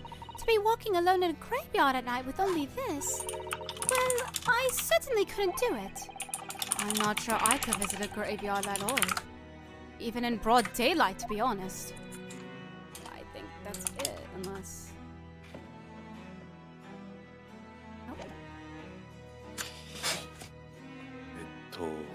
Is that it? Okay, let me examine the camera. Oh, right. I forgot about the camera. Yeah, nice. You can examine the guy's face. But do this first. Oh, look! The cover came open. Yes, now, there should be a glass plate inside. You have to change the plate with each new photograph you want to take, you see. Is something wrong? There is no plate. It's been removed. Ah, what a pity. But I suppose if you think about it, this wouldn't be the actual camera that was used at the time. Just like the waxwork isn't the actual person. So, we never have found the photographic print of the executed convict coming back to life anyway. Oh. Yes, you're quite right, of course. Poor Susato-san. He looks devastated. Oh, we're not done with it yet. You know what I'm saying? No. What a wonderful machine! You really love contraptions like this, don't you? Oh, yes! Anything mechanical, I find absolutely irresistible. Almost irresistible, surely. Well, whenever I see a pocket watch, for example, I can't help myself. I simply have to take it apart. That's worrying. Yes. Father tells the time by the rumblings of his stomach now. He's given up on having a watch. Poor Professor Mikotoba. Oh, there's blood. Look, Mr. Naruhodo. No, it's part of the design. On the bellows just here. There seem to be very dark stains. Yes, you're right. It looks like blood, actually. Bleed. Oh. Oh my. I'm sure it's not what you're thinking. Well, Mega, here's your whole ketchup thing coming to fruition now. Finally. Ketchup camera. It doesn't matter if they're here in blood. It doesn't matter Ketchup camera. Britain or in Japan. Graveyards are scary. Now I come to think of it, this is the first time I've seen a British grave. According to what I've read, the custom in Britain is to bury the dead as they are, without cremation. What? But if you do that, you might accidentally bury people while they're still alive. I'm not sure that would be worse than accidentally incinerating people while they're still alive. I think we can both agree that it's best not to be still alive when our time comes then. And what am I to say to that? That is a back to very Trevor. That is a back to the guy. very odd statement. This part of the exhibit.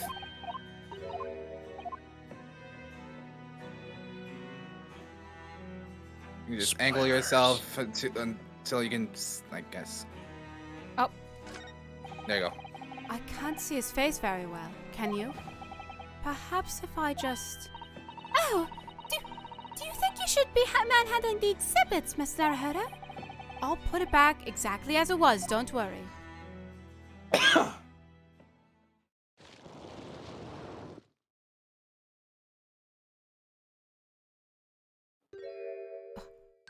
days. What on earth? How can... I don't believe it. A black monocle! Mr. Naruhodo, is it possible that this man is... Yes. It's Enoch Drebber. The color of his hair is different. But it's unmistakably him. Oh my god. Indeed it is. Haha. Mr. Holmes! This man is the subject of your present hunt, I believe. Yes, that's right. Just who is this man? Why is he here in this exhibit?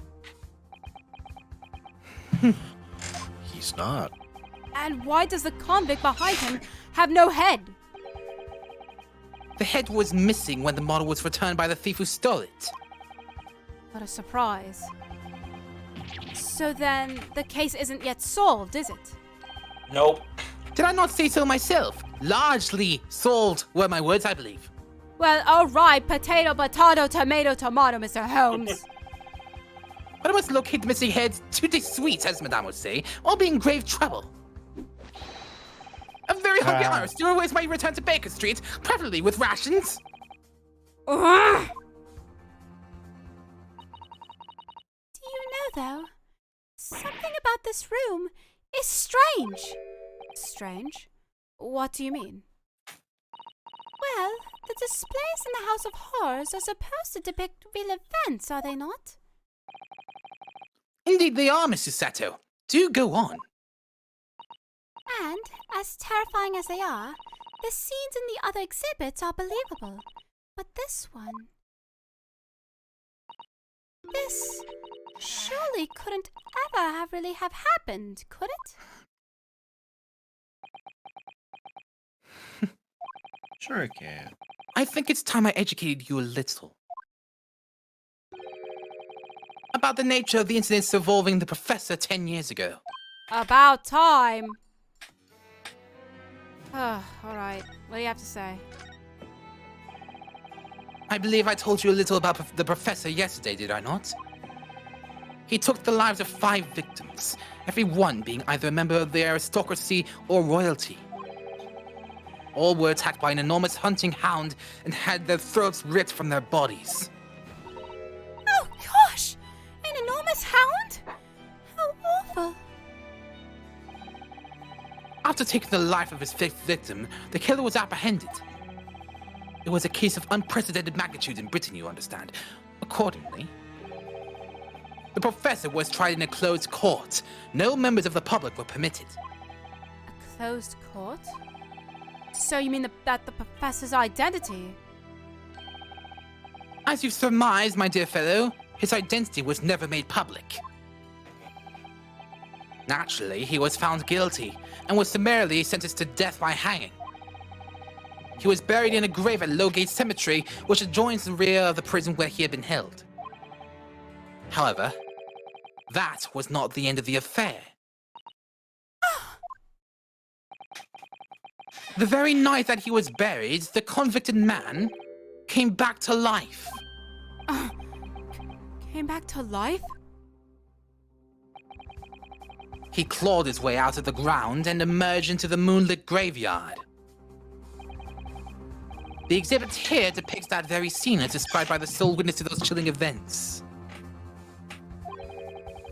There was a witness? But of course, my dear fellow. It was none other than that young man in the white overcoat. Enoch Drebber. He saw it happen?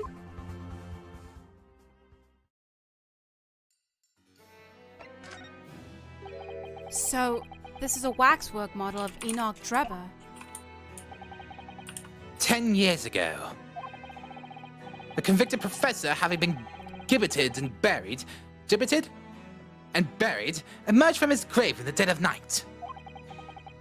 The sole witness to that unimaginable scene was this young man. From appearances, I would say he was about 20 years old. It's so horrifying. Scared out of his wits, young Drebber ran to a nearby police station to report the incident. and the sheer terror of what he'd seen is said to have turned his hair white overnight. Yes, as shown in the photograph we have of him. His hair is completely white. For the following few days, the story of what he'd seen was on every front page in the capital. The public was frantic for every last detail about the killer who'd come back to life. The killer. As you've seen, an exhibit was even created here at Madame Tuspel's. I can quite understand why the man's hair turned white, certainly. But what I don't understand is what Mr. Trapper was doing in the first place. In a lonely graveyard, in the middle of the night. Yes, what was he up to?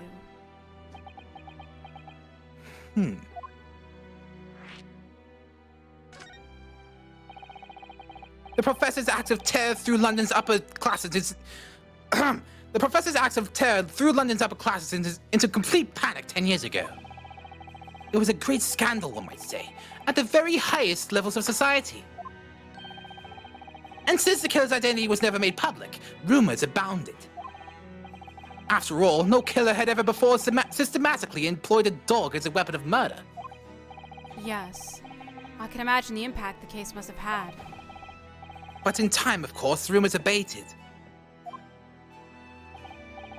So too did talk of the shocking witness accounts of the convict who came back to life. It was forgotten, dismissed as a dubious ghost story, as a preposterous parlor tale. But why did people stop believing it? Why? Simply because there was no resurrection to speak of, as was established in fact. What? What do you mean by no resurrection? The police investigated the grave in Logate Cemetery and published their findings. The convict's body was found to be buried exactly where it had been following the execution. No! But that would mean Mr. Trevor must have lied to the police and the newspapers. That would appear to be the only logical explanation, yes. Or who quite The young man subsequently vanished from society and nothing has been heard of him since. It's rather striking, then, that he should resurface now, don't you think? Of course, the convicted murderer couldn't really have come back to life. That's not possible. But Trevor's hair is unusually white. And if that really did happen overnight as a result of shock, it's hard to believe the incident was an out-and-out lie.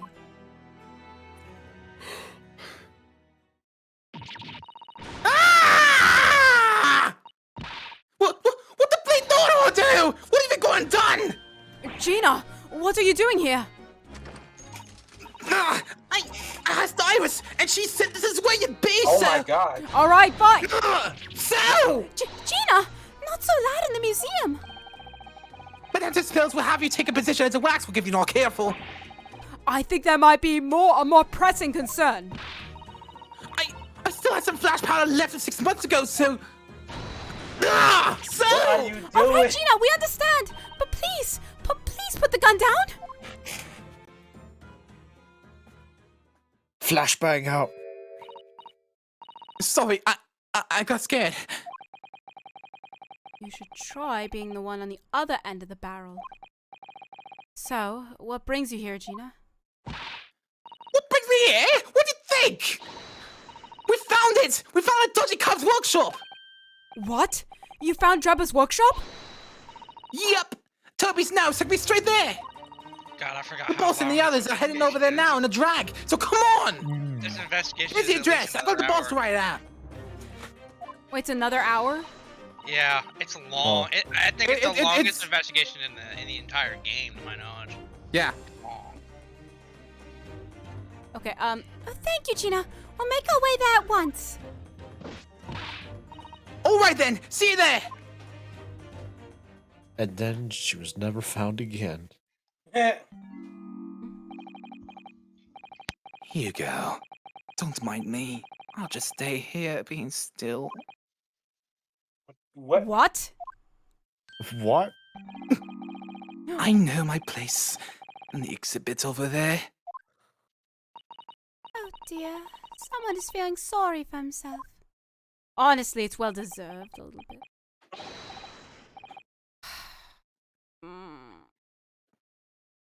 Let's go, Mr. Holmes. You're coming. Your words heartened me, I must say, but if I were to shirk my duties here, Madame would have me paid monetary recompense, and Iris's dinner plates would be empty once more. Forget that. I'll pay for everything.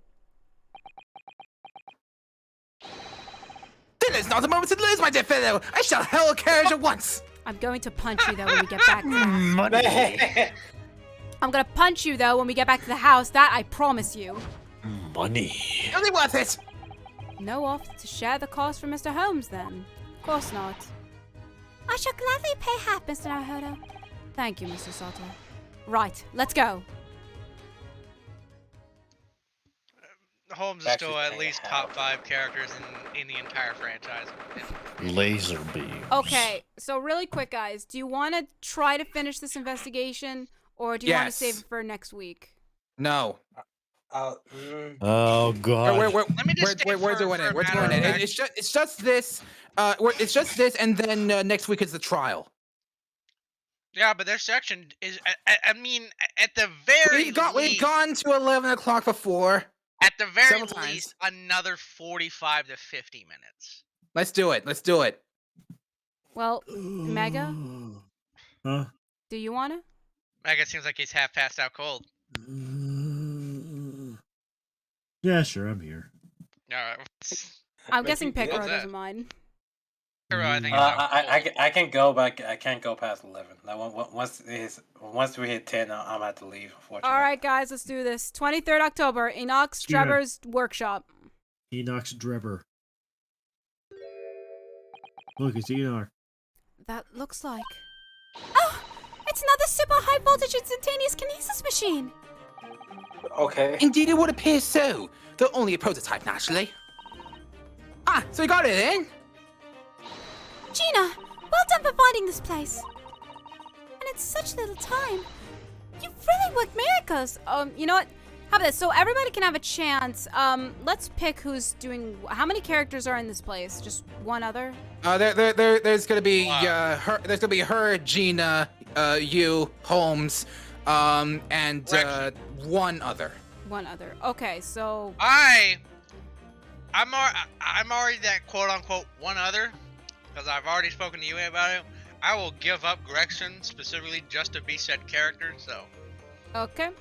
Picaro, Susato or Gina? Or Mega and Picaro, Susato or Gina? You know what? Give me Gina. Let's see what happens. Oh, great. I mean, Mega, do you want? Great. Do you want Susato? No. No? No. Mega, you can be Gregson if you want. I'm not doing that voice again. What about Gregson? Hold on, I'm sorry. Let me get a bottle of water. Give me 1 second. Get a bottle of water for this. I'll just be here silently. You sure? No. I will be here silently. Mega! Then get out. I will be here. I will be here brooding. No. Silently brooding. Mega. Okay, Mega. Okay. Ignoring what we've all said, what character would you like out of the list? I don't know. I got water. Gregson open as well. I don't even know who's coming up. I don't know nothing. Okay, I'm back. Hello. Welcome back. I have my water bottle. I'm ready. If Gregson shows up, I'll take him. Gregson will show up. Okay. Okay. Let me get an estimate here. 431 and. All right. So does everyone have a role? I just want to make sure everyone has a role because I don't want. I don't want people to if we do this without bits, then we can get this done in 30 minutes. Oh yeah. But I put another 15 to at least 30 minutes because of bits, so I might have inflated that. And in such little time. Oh wait, that's right. I'm not Susato. Wait, am I Susato still? Wait. But that makes it no. Oh yeah, no, I am still Susato. Yeah. You've really worked miracles. It's Tommy. Who's the miracle worker? What? Hey, Gregson. I thought your lot would show up before long. What's with those eyes? I got a fly. There was a fly in my eye. Hello, Inspector. That's one knitted brow, and man, that's creepy.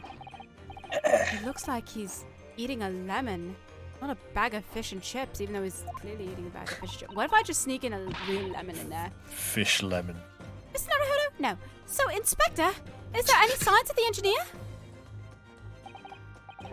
Nah, sadly not. We didn't find a soul in here. Oh, what a shame. Well, thank you for letting us know about this place and giving us the chance to investigate. According to what Gina tells me, we only found it thanks to a clue that your lot turned up. I wouldn't want to say go to Let me read that again. I wouldn't want to say go to Paris with a debt of gratitude unpaid now, would I? Go to Canada. I thought you were going to Canada. Canada. That's the one. They're the Okay. same By the way, place. I have the walkthrough pulled up. I'll tell you what to examine. All right. Oh, So we don't I waste mean, time. I do want to try like myself real quick, but if I'm stuck, yeah. Thank you. Anyway, if you're hungry to snoop around in here, I'd get cracking. Got in this stream sometime.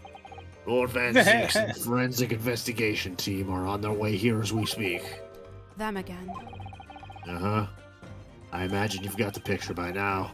They don't take too kindly to lawyer types. Right. So then, my dear fellow, let's turn this place upside down whilst we have the chance. And you, Holmes. Pardon? Yeah, they take even less kindly to great detectives than they do to lawyers. Unlike anybody. Very droll, Gregson, very droll. But you may consider me nothing more than an inconspicuous backwork model. Right then. Let's see what we can find in here. Yeah, I was suggesting that in case we were that pressed for time. What the heck is that up there? I'm sorry, Miss Naruhodo. Our machine is covered by the Special Dispensation for Scientific Equipment Act. Special Despacito. There would be serious repercussions if you were to examine it, from the Crown and the government. And yet. Yeah, serious repercussions. I don't think anybody cares, Susato. Well, those two don't seem to be holding back. It's quite hollow inside. No working parts or devices of deception to be seen, my dear fellow. Giant shops on the floor, mutton. Not even a bone for Toby, my dear fella. British people are very much ruled by their own ideas, aren't they? I think that's just these two, Mr. Sato. What's that up there? This is... It's a European-style quiver of arrows, with steel bolts inside. Oh, do you suppose... Crossbow bolts, these. And just the right size for the bow you lot turned up at the exhibition grounds. In other words... Uh-huh. Yep. That's more evidence to support your theory. It all goes to show that Drebber was the one pulling the strings behind the scenes of the whole scam. The details of the crossbow have been updated in the court record. Okay. Ah, this appears to be most interesting. Yes, most interesting indeed, wouldn't you say? It's an impressive-looking back massager, that's for sure. I've no doubt that if you hit your shoulders a few times with that, your aches and pains would soon go away. What are you talking about? So now, what's... Sure. It's a Royal Society trophy for excellence in science. A young scientist could wish for no higher honor. I don't know, it might help your back and help you, like, I don't know, screw up some screws in that brain to actually, you know, tell us the truth sometimes. Wow. Well, you can definitely bash that against Mitsu Sato if it relaxes you.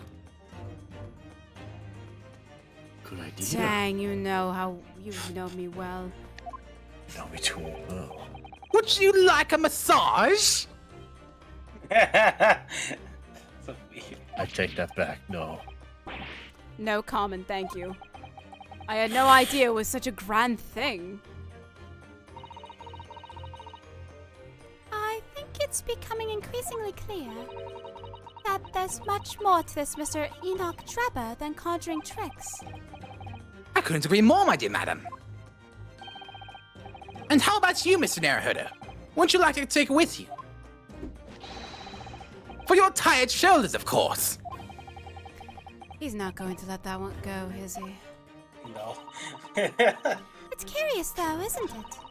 You would expect such an important trophy to be proudly on display somewhere, not haphazardly cast aside.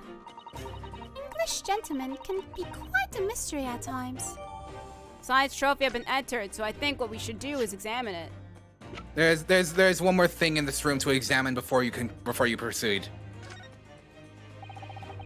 There's a little metal plaque here. Look. Plaque. There you go. Fostering burgeoning talent for the future of scientific discovery.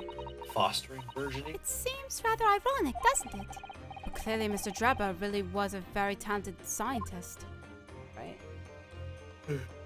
Okay, I thought it was something else. Oh. Airplane? It's probably that door. This door doesn't want to open. Doesn't want to. Yeah, looks like you got a pretty hefty lock on it. There's a specialist locksmith on his way over here from the yard, so hands off till he gets here. With permission, Inspector, I could have that lock open in less than a minute. Well, you don't have permission.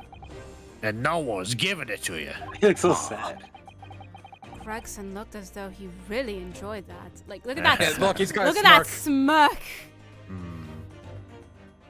It's just that smirk. Fish. Hold on. Fish. Oh. I finally did it. Man. You got pwned. Well, Looks like I got owned, Mario. well, there's no sound of anybody on the other side. No. Drebber must have fled at the first sign of danger. Oh. Or died. Or died. Oh, Is something wrong, Mr. Sato? well, I thought I heard a noise from the far side of that door. Well, Gina, did you hear it too? Yeah, I heard it all. Put it working, Toby. Right, mind the grease. Boys in there, open up! Scotland Yard! FBI, open up! FBI, open up! Clomp. I don't know what that means. Oh, okay. Oh my! Someone is in there! Ah, it's rotten blade lock. My dear Gregson, as I said only minutes ago, if only it were countenanced, I could unlock that door in less than a minute.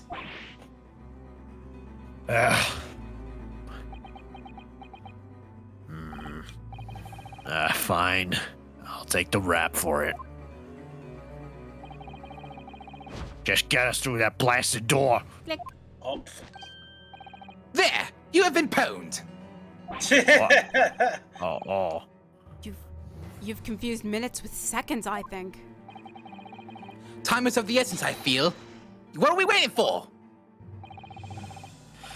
Not for it, I suppose. This is an emergency. There's a strong possibility that beyond that door is the engineer you'll seek. Uh-huh. You prepared for action, my dear fellow? Yes.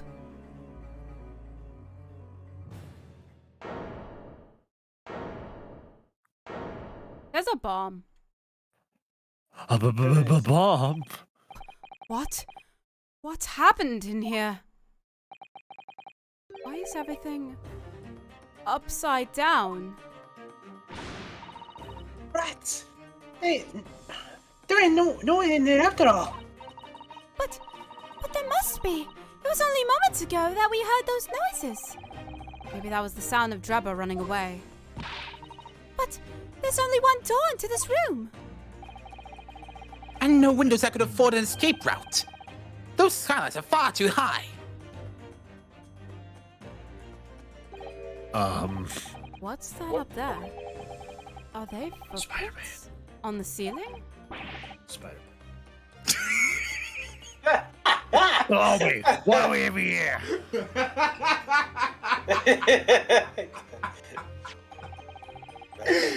Looks like someone was trying to burn something in a hurry. Oh, it looks like a set of blueprints. To No, what? these ain't blue. To the Professor Hairbrain's bombing machine, is it? Blimey! If we'd had these, there'd been no need to muck about trying to investigate all that scrap metal. There's something of great interest here too. I like how they both This ignore rope was bomb. lying on the floor at the foot of that pillar. I You really- shush now. I just really like how you guys are ignoring the obvious dynamite bomb in What? the middle of the room. Sorry, what was that? Rope? You said something about rope? Yes, indeed. Oh. Okay, fine. A rope? What's significant about that? That is more important than a bomb. Never mind. Yeah, that's what I thought. You see, but you do not observe, Mr. Naruhodo. Are you sure? They use your eyes Ah. for smoking. We must investigate the entire room thoroughly, and before the forensic investigation team arrive too. Bomb! See anything weird? Mr. Holmes, have you found something? That apparently you're staring at a bomb? Ah, Mr. Naruhodo. Yes, in point of fact, something rather fascinating. What do you make of this? Let's see. I've never seen anything like it before. Oh, okay. You never seen. I'm just stupid. Alright, got it. He's Japanese. Something, it looks like a bundle of tubes or whatnot. Ah! Mr. Sato, what's wrong? That's a... Surely that's a time bomb, isn't it? What? Did you say You two knew nothing about your y- police? you? I've never heard of bombs.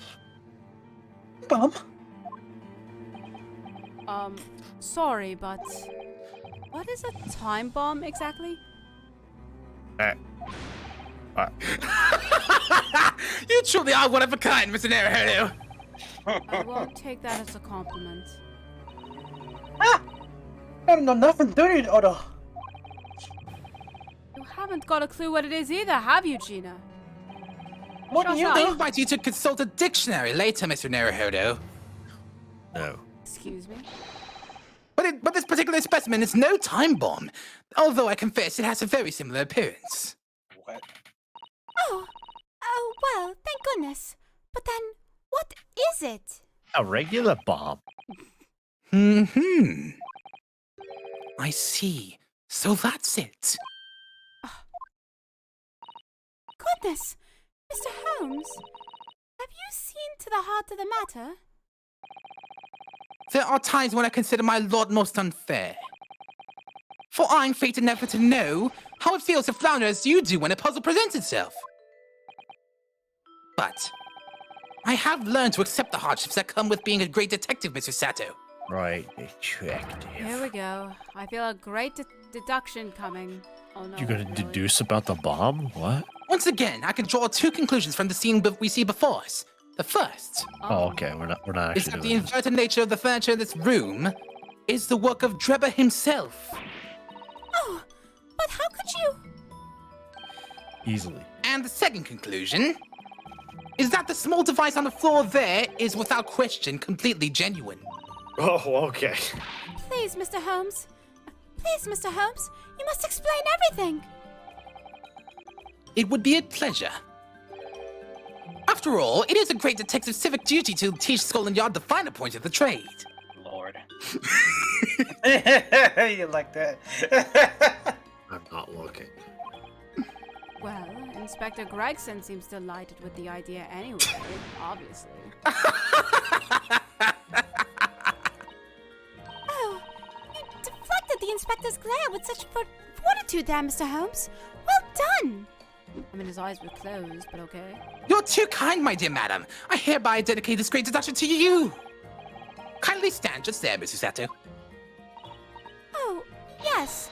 I'd be delighted. So, shall we begin? Once again, Sherlock Holmes is proud to present his logic and reasoning spectacular. There we go. That's It's get ready for this. This is the craziest deduction in the entire game. Have fun with it. Flipped furniture. It's plain to see that this room is in complete disarray. The bed, the table and chairs, the lamp, everything is upside down. Almost as if every item in the room had until recently been happily positioned on the ceiling, before falling straight down to the floor.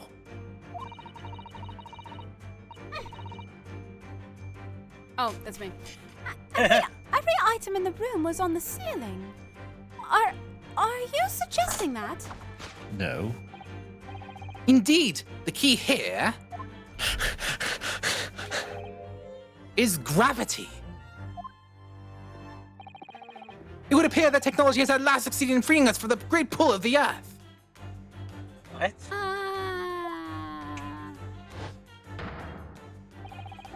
For the gravity in this room was reversed, and then suddenly restored to normality.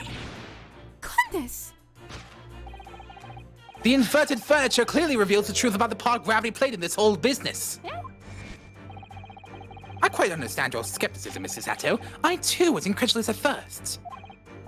However, my conviction in my analysis was cemented when I observed this.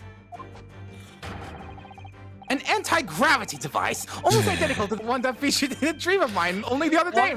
I can't say that with a straight face. This anti-gravity device.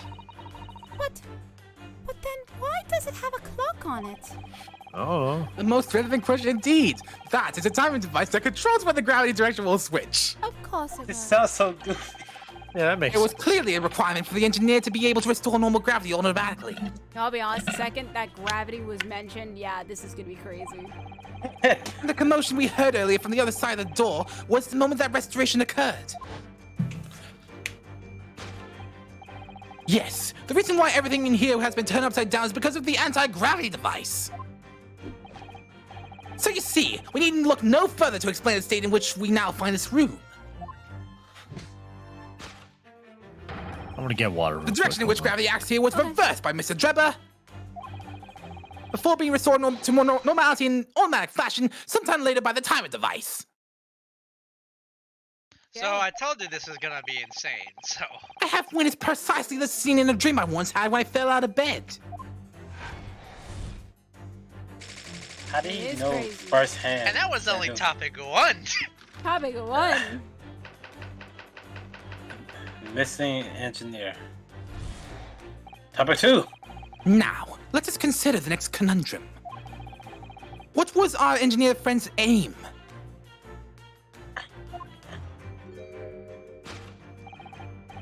Indubitably, the greatest clue we have to explain this actions is above our heads. Yep, just go with it. Okay. Yes. How is it possible that there are footprints all the way up there on the ceiling? You flipped a grip. A question whose answer will lead us neatly to the truth, my dear madam. The reason there are footprints on the ceiling is because of the nearby skylight. Really? Of course, Drebber's aim was singular, to escape. However, there's but one way into this room, accepting the skylight, that is. Ah, sure, I guess. By inverting the gravity in here, Drebber was able to fall conveniently to the ceiling. What? And make his escape via the otherwise inaccessible skylight, leaving those footprints behind on the way. Yeah. But the ceiling in here is very high, Mr. Holmes. If the gravity reverse was sudden, wouldn't Mr. Drebber have fallen up to the ceiling rather violently? Falling up is both scientifically and philosophically a rather interesting concept, I feel. Philosophically. But the man was cornered with nowhere to run, so escape through the skylight was his only option. It makes sense. You may recall that I found this in the room earlier, which I believe offers a solution. Ah, I see. Oh, the rope. To reach the intended destination, what better tool than this rope? By anchoring one end to the wall, the man was able to lower himself safely to the ceiling. Which explains how Drebber was able to escape this room before our arrival. Oh, my bad. He reversed the pull of gravity and fled via the skylight. And personally, I should very much like to reverse the pull of gravity again now, just for fun. I wouldn't do that. He's gonna blow it up. The correction is even more insane, if that's even possible. Thus concludes Sherlock Holmes' great deduction of this topsy-turvy puzzle. I get it. Topsy-turvy, I get it. How do you do, like, before you... This is the first time Correction is all of us. Like, you had to deduct just by looking at it as now a bomb, and then this is a gravitation device, so you use to go on top to reverse the sense of gravity in this room. Sure, this is what this is. Surely. No. Carry on. Why did I put up with this? Sorry, I just like had to take. I was taking in the information. I'm sorry. I told you. Yeah, You thought I was full of crap, but I told you. No, I never. I'm leaving. Bye. I never thought that in the slightest. Even though I was walking far away, I never thought in the slightest that you were lying to me. I just didn't know the extent. But gravity, yeah. You wasn't paying attention. Just completely spellbound. Mr. Holmes, there is a ton of things that trouble me. I would expect nothing less. You're destined to be troubled by a whole ton of things for the rest of your life. I'm rude. Jeez. I've got 99. The thing is such a thing actually possible? An anti-gravity device, I mean? Didn't you say yourself that you are no scientist? I would say that with a man's current scientific knowledge at the turn of the 20th century. And I would say, Dad, because I don't think you're a scientist really yourself. You're an inventor, sure, but not a scientist. I'm a chemist! It's no more possible than instantaneous kinesis. But your whole deduction hinges on it. There's also the fact that Sherlock himself said, oh yeah, that whole kinesis thing? Yeah, that's impossible. Ah, but my dear fellow, when you have eliminated the impossible, whatever remains must be the truth. Sure. However improbable it may seem. It's a marvelous line, wouldn't you agree? What am I more undoing? Pearls of wisdom. I had Iris come up with the exact phrasing. My original was, clumsy. Yes, I have a feeling I've read it in something that Mr. Soto lent me once. Objection! Objection! Actually, there is one other thing, Mr. Holmes. The spell's broken at last, finally. The rope you found was on the floor, wasn't it? Indeed it was, in lonely coils near the wall.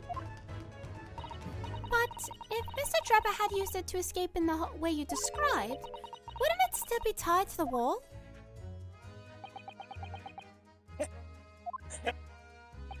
Well, Mysteries inevitably unravel in the end, as I think you'll find two ropes. And as evidence of such, you need only look at the mystery we face in this room, now skillfully unraveled. That argument is as circular as the coils of rope. Sully is getting tired. No, You get tired of Mr. Holmes. Don't worry, Justice left. Circular as the coils of rope. I think perhaps we might need to give Mr. Holmes the usual little helping hand. I'm sure with some minor corrections, the great detective's great deduction will lead us to the truth. Yes, you're right. It usually kind of does. We must do it quickly before Enoch Drebber gets too far away. If you're ready, then let's resume. Sherlock Holmes is Logic and Reasoning Spectacular. Part 2. Electric. Hold it. Hold it! Hold it, that's stupid. Flip furniture. Objection. Gravity That's really stupid. was reversed. The wrath of IKEA. Dun dun da da dun dun da da da dun da da da. Are you gonna skip this? The pop filter fell. Oh no. It didn't break, nigga. No. That Like, it filter just, be popping. sometimes it just how do I explain this? Like, it hangs. It fell apart. And then sometimes it just Isn't it? Don't you have one of those things that screws on? Yeah. Or like clamps, rather. Yeah, clamps. Yo, same mine. Dun dun dun dun dun dun dun dun dun dun dun. I love how Susato is just standing there having a good time. That's true.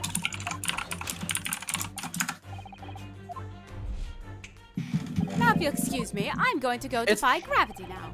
It's like chocolate cake. You enjoy it in the moment, but then you quickly regret it. Exactly. Whoa, what's wrong with chocolate cake? I'll never regret chocolate cake.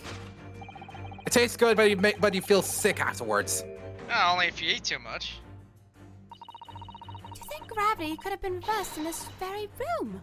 I find the whole idea utterly enthralling. Only Mr. Holmes could conceive of such an explanation. But the man himself admitted it was a scientific impossibility. So... Yes, you're quite right. We must completely discount the idea at once. Oh, that's unusually merciless of you, Mr. Sato. When you have eliminated the impossible, whatever remains is the truth. The great detective himself said so, didn't he? Yes, the While great refusing detective. to part with his dreams of anti-gravity devices. Yes, I suppose so. Well, let's see if examining this topsy-turvy scene a little more closely reveals some proof that shows exactly what the gravity in this room was or wasn't doing. 9. Yee? Everything. Did you see the chair? That one chair with the thing on it? No. I didn't know. Hopefully I can get another chance. Ah, look, Mr. Sato. When everything seems to be upside down in here, the safe is conspicuously the right way up. Have you noticed? Well, yes, that's true. But more closely at the safe's feet. Ah, that's a lot of very large bolts fixing it on the floor. Phillips head bolts? There it is. Giant Phillips head. I think before you speak, that's what you wanted to say, isn't it? I really put my Are those foot a in my thing? mouth there. I I certainly don't didn't think say that. so. If they were that big, you would need a wrench, not a screwdriver. The box is being a troll here. 9. 9. Yeah? To the left, I think. Can you go left? No, I can't go There's, left. no, you can't look there. Oh, maybe not yet. Okay, never mind.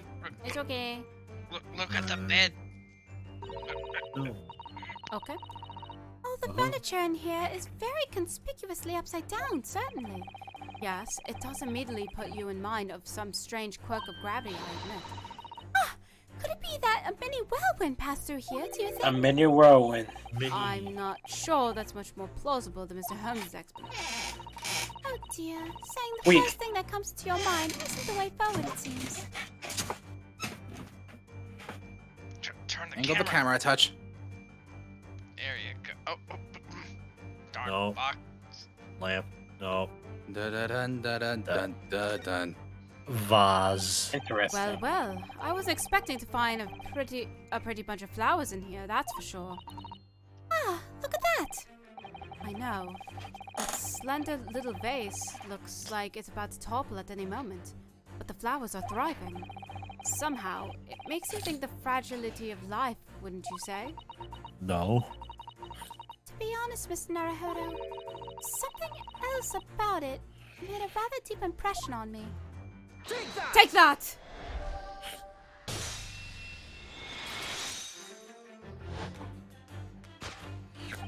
The upright vase clearly reveals the truth about the part gravity played in this whole business.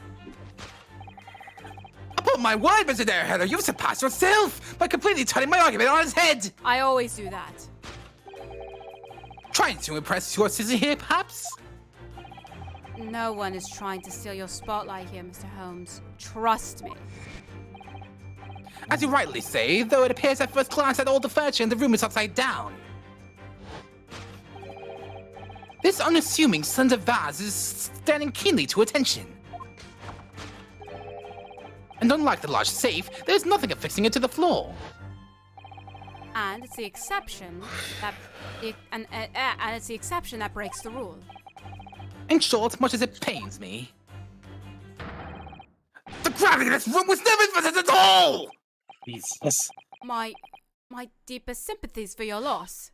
Oh, poor Mr. Holmes. Why are you crying?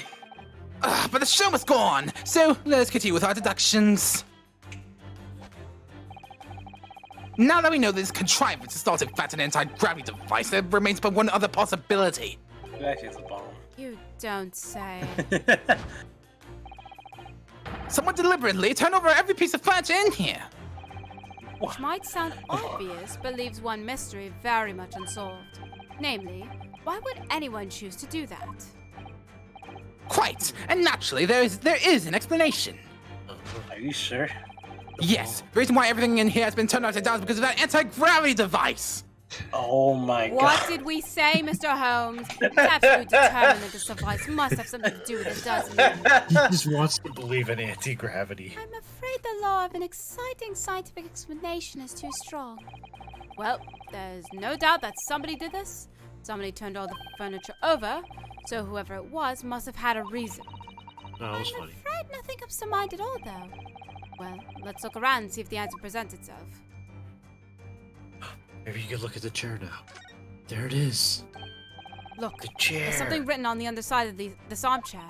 Oh, yes. Safe 432582. Safe. As in safe and secure? As in secure lockable box, I think. Admittedly more likely. Well, there is a large safe bolted to the floor on the other side of the room, so yes. So you mean the number would let us open it? I wonder why it's written here, though. I can't tell this is more stupid. Never heard of. What are you doing? Why not both?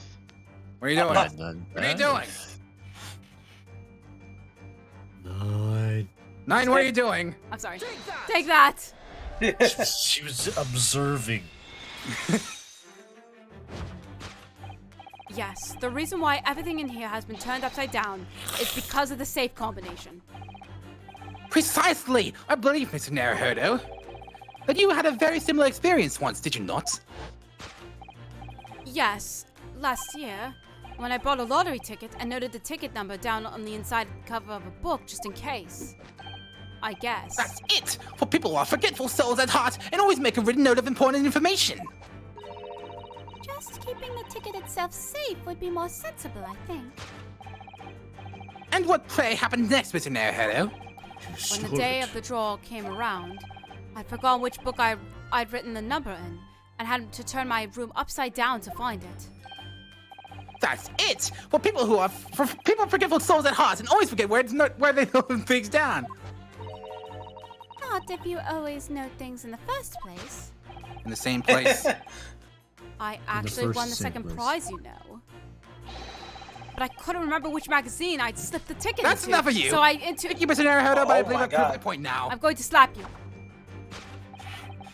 Which is that a very simple scenario has been clearly unfolded in this room. What, you find me slapping you hilarious? Yeah. I'll do it. It's really funny. But after finding himself requiring access to the safe, the occupant of this room needed the combination code. He remembered that he'd written it on the underside of a piece of furniture, but forgot which one. Leading to the state in which we now find the room. Add some typing. Yes, Mr. Drebber overturned all the furniture in here in a desperate hurry to locate the combination code that would unlock the safe. Awesome! Stupid formula.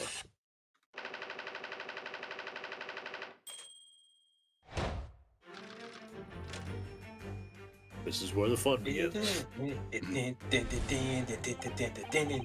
Now, let us consider the next conundrum. Hold it. What was our engineer friend's aim? I like that. Hold it. Hold it. Wait a minute. Indubitably, the greatest clue we have to explain his actions is above our heads. Yes. Oh. How is it possible that there are footprints all the way up there on the ceiling? A question whose answer will lead us neatly to the truth, my dear madam. My dear mother. The reason there are footprints on the ceiling is because of the nearby skylight. Hot air balloon. Well, if a change of direction of gravity can't explain it, then how did those footprints get there? Yes, I feel as though that particular mystery has just become even harder to solve. It sure did. I can't think of any other way to explain it at all. There's 2 Susanos. Life was so much simpler in those Elysian days when gravity could be reversed. There's 2 Susanos. 2 Susanos. Shut up, Mega. Oh my god. It was minutes ago, and those halcyon days never existed in the first place. Well, I suppose we must simply put our faith in Mr. Holmes and observe the area in more detail. Putting our faith in Mr. Holmes is what gets us into these situations in the first place, Sato. Wait a minute. Wait a minute. This is a gas balloon, isn't it? It's tiny, but it does seem to be a Yes, I think you're right. I think it's helium that's keeping it up. Ring So gas dumb, balloon. though. Why does that seem to ring a bell with me? You can see there are footprints on this balloon too. Look. Oh yes. Surely that's a clue, isn't it? Though what it tells us, I'm not sure. He ran. Take that! He parkoured off a balloon. Hello. Honestly, that was a bit of a bad move on the herring. game's part. Red herring. That has been mankind's dream for centuries.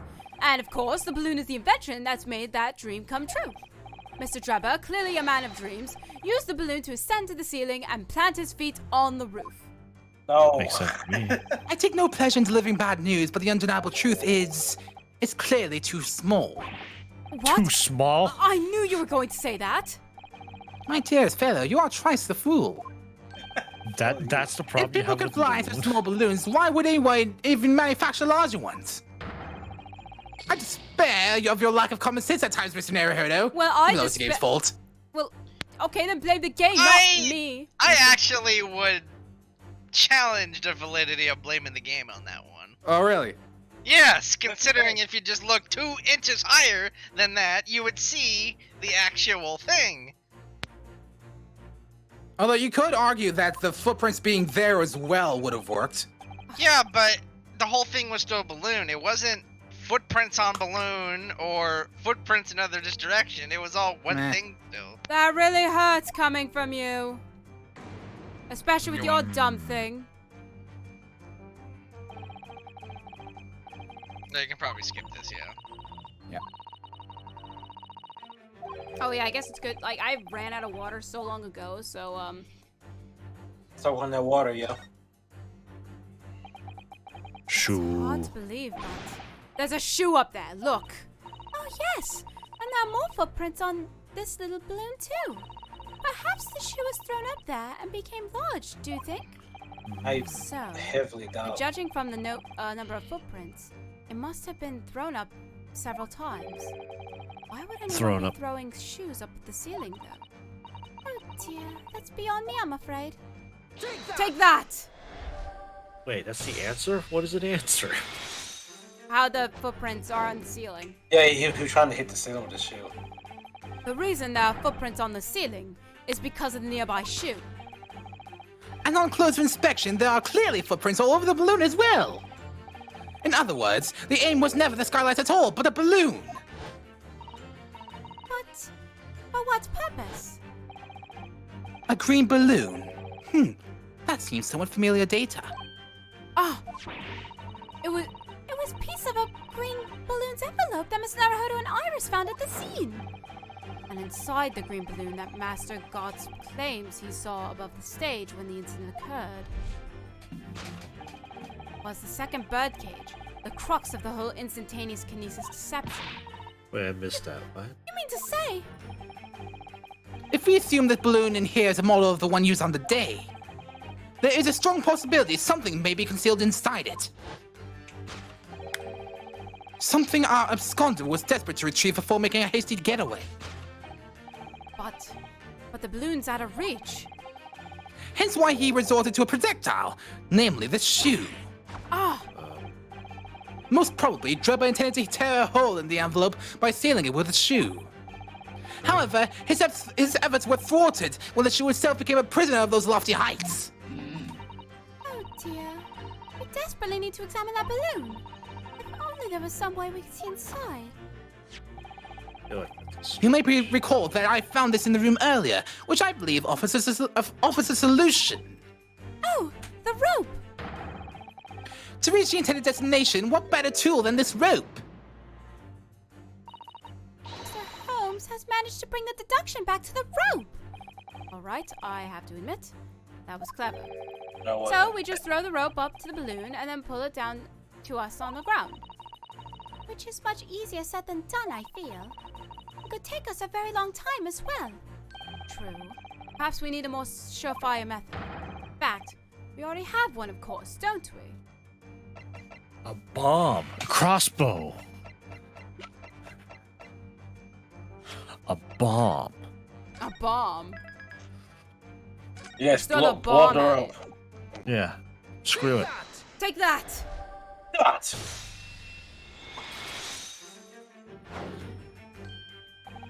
To reach the intended destination, what better tool than this crossbow? That was found at the scene, in fact. And in all likelihood, belongs to Mr. Drebber. If the man had only brought it away with him that day. My mic! Under. Huh? Oh my god. Oh no. What did you do? Salia? Well, thanks for joining the stream. Okay. What happened? is that the mic was leaning forward. And if I didn't notice it right now, it could have fallen. Oh my god. You fool! Okay. Anyways. Fine, I'm gonna fix it. Oh no. But please don't break your mic, they were kind of sad. Oh, it's not my mic, it's the stand. Whenever you do edit all these, I want you to make a compilation of every time I say, "What did you do?" on stream. Will do. And unfortunately, a whole bunch of it, unfortunately, would have been pre-streamed. So, but What did you? I'm sure I've said it a lot of times during the stream as well. Overall. There's already gonna be a compilation of "Stop staring at me." So. Dude, I wait for the compilation of me boy. It's whenever it comes up. Oh. Oh, that's gonna be an even longer one. Oh yeah. Might as well post the entire episode. By the way, Wadji, what's your best Squidward voice? Because your improv delivery and such, it really gives off Squidward vibes. What? My improv? Yes. What do you mean by that? Like just the way you deliver Gregson's "Stop Staring at Me." Like I just recently listened to a whole review of every episode in SpongeBob, and I got heavy Squidward vibes. I had to finish that video, honestly. Anyways, no, I don't. I haven't ever even tried to do Squidward. That's not even me, but. Another day, another migraine. Just speak without breathing through your nose.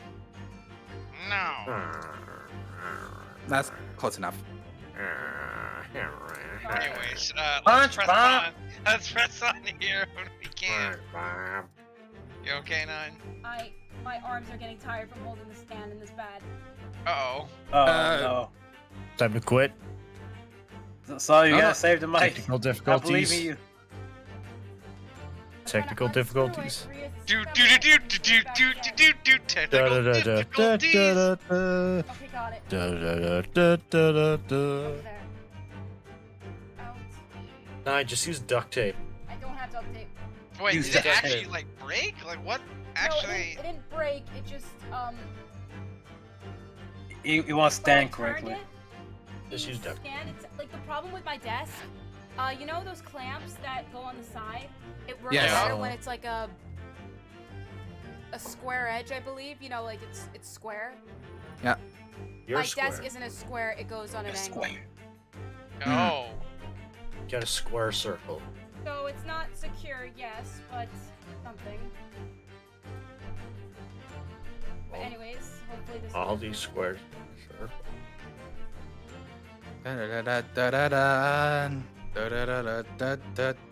All these squares make a circle. Oh boy, oh boy, oh boy, oh boy, oh boy, oh boy, oh boy. Mandato. Sawyer versus her mic stand. Who gonna win? Oh my god. I got money on Sawyer. Hold it in your hand. Hold the microphone in your hand. Just dump the arm for now. Just hold the microphone. I can't. We're only like 10 minutes or less. Do not it. even. Old-fashioned way. I understand. Well, if push comes to shove, we can have someone else take Naruhodo into Sato. I can't even touch the keyboard. Oh my god. Use your foot. Your foot. I can't use my foot. So you use your nose. I can't use my nose. Solia, use your elbows. Guys, all my strength right now is in my arms, and it's. Oh my god. Get another pair of arms. How heavy is what do you have? A stand that's clamped to the desk with a slanted thing instead of a square edge. How heavy can it be? I don't have arm strength. So have you tried? There's no way you could just, I don't know, reclamp it? I try. That's what I've been doing. Try harder. Wait, but now. Wait. Hold on. I know a better solution. How about you move the mic first? Yeah, tilt the stand first, like put it sideways. I would honestly lay it down on the ground. Take out the microphone. Next time on Game Grumps. Your best bet is to remove that microphone ASAP. You got it. You got it. Next time on Game Grumps. I swear to God, in about 5 seconds, we're gonna hear.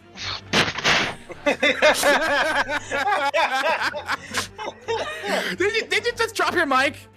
Did you go no? No. All right, there. I got it. Okay, we're good. It's secure now. All right, great.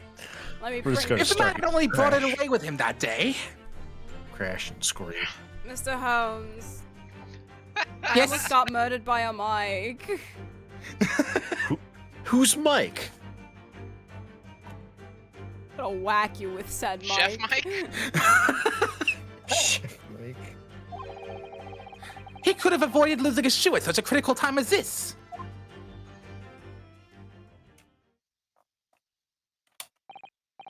So, shall we? Your curiosity is deeply stirred, no doubt, my dear fellows. What is it that Enoch Drebber has hidden inside that balloon? Yeah, can you fire that? My arms hurt so bad. Purification. A boosh! Purification. What the? A waxwork. Indeed it is! A waxwork head inside a metal mask. A mask that is shut tight and fastened with a strong and quite impenetrable lock. We can always unscrew it. So we can't see the face inside, that means. Just a moment. This is the head of a waxwork model. Does that mean... Oh, goodness! I see you've joined the dots, Miss Usato. Excellent. Ah, of course. A headless waxwork model. The case of the abducted Madame Tuspel's model that you'd largely solved. It was only the head of the killer that was still missing. Indeed it was. But I believe Madame Tuspel's will now have to settle her sizable accounts with me. This, as you have now surmised, is the head of the infamous professor. Yes. He looks weird. Why is it here? This conclusively confirms my suspicions. The man responsible for stealing the professor from Madame Tuspel's and returning it, sans tête, earlier today, was none other than Enoch Drebber. This is incredible. Professor Harrowbrain's case and the waxwork abduction are... They're inextricably linked by Enoch Drebber's workshop. Yeah, Can't believe it. Well, it appears our logical pleasure cruise has come to an end, my dear fellows. all that remains is, yes, speak with the architect of this adventure. Who's right here? The architect? You mean Mr. Drebber? He's right there. You haven't heard this since his case 2 of the last game, as it seems quite impossible that he escaped via one of the skylights. Obviously, the man must still be here in the room. What? And his location should be abundantly clear. He's If you'd behind simply you. reflect on the journey we've made together during this deduction. Enoch Drebber is right here, somewhere in this room. So, Mr. Naruhodo, will you do the honors? Yes, of course. Mr. Drebber's hiding place must be the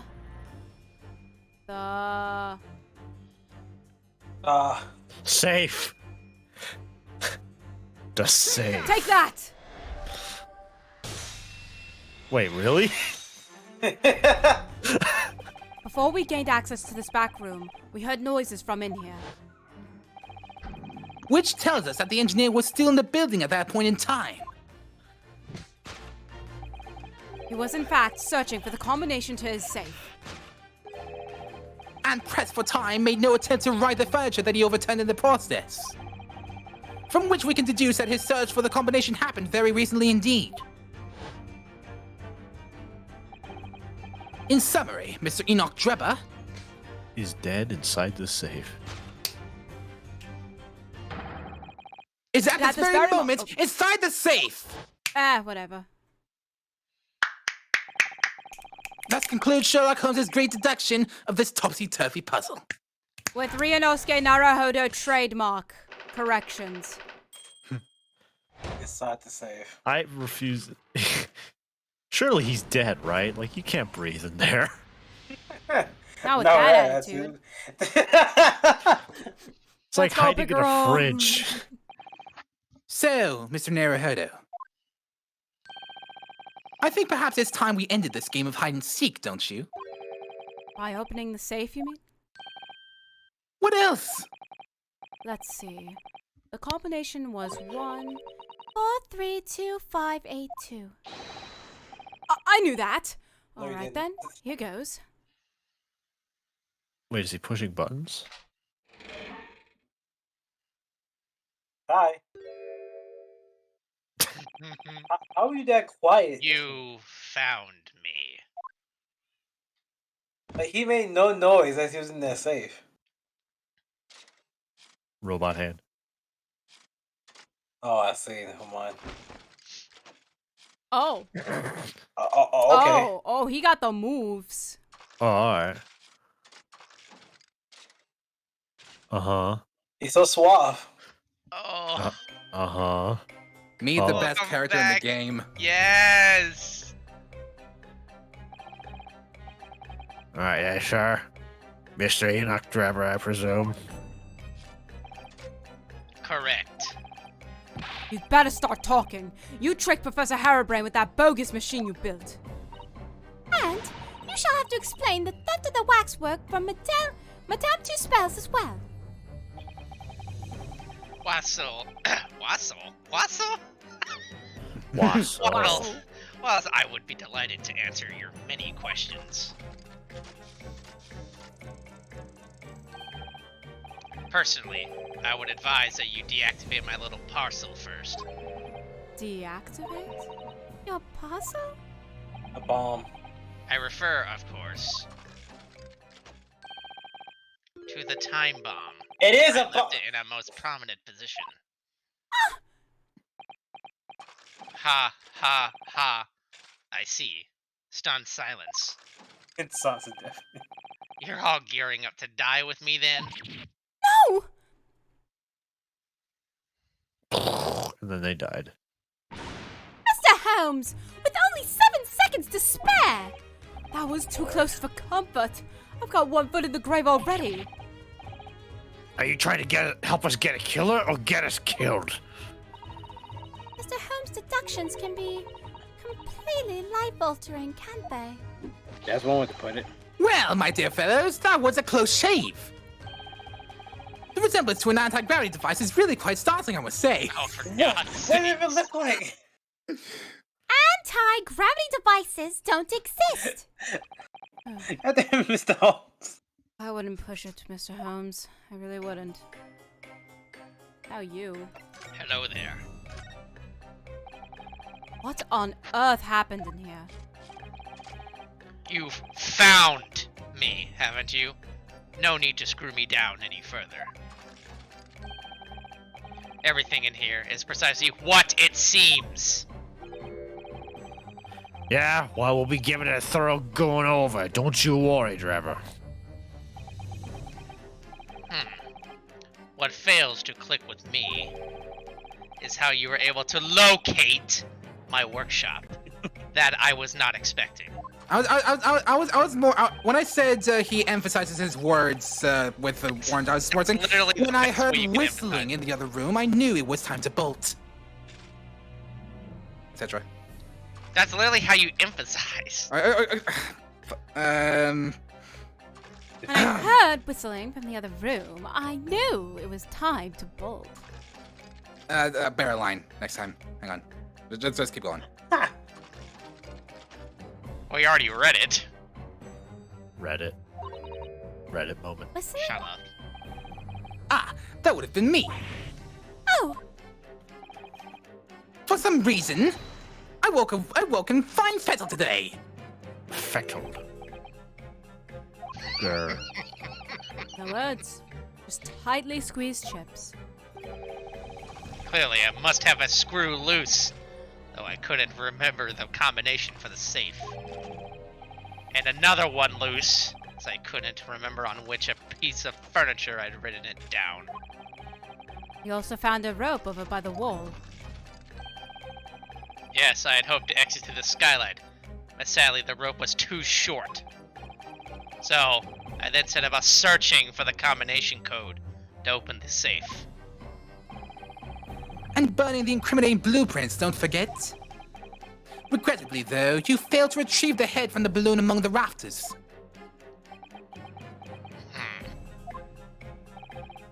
And after that, you hid yourself inside the safe, having first set this parcel ticking.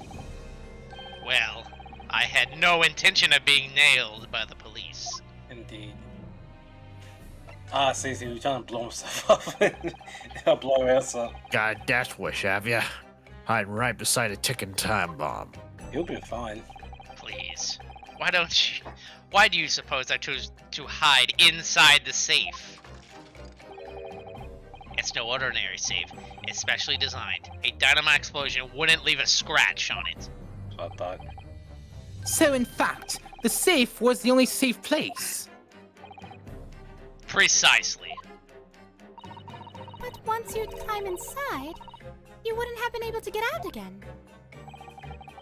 I invite you to look more closely. The safe is fitted with a handle on the inside to allow the door to be unlocked from within. I still see no way he can breathe. Ah. He was only meant to be inside for a few minutes. It takes longer to deplete oxygen than you think. Oh. Ah, so it is. Fair enough. I had always intended to blow this place to smithereens, in any case. I just wasn't expecting uninvited guests to come along and screw up my plans.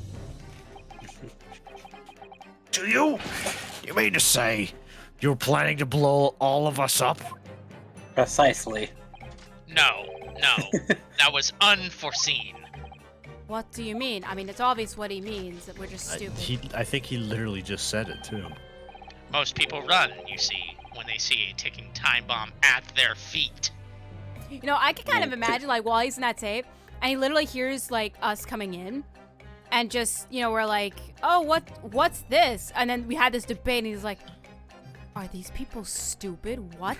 Yes. What? Quite Why actually. are they still inside the room? I'm losing oxygen in here. You clearly see that's a bomb. Idiots. Why? And then the deduction thing happens. Like, why are you still here? Why are they still here? They're going to die. They're going to die. Well, why is she scrambling? Why is Mr. Naruhodo scrambling on the floor for a microphone? These fools are idiots. Ah. I calculated the time required for retreat to a safe distance and set the device accordingly. But your seemingly endless discourse in here threw a spanner in the works.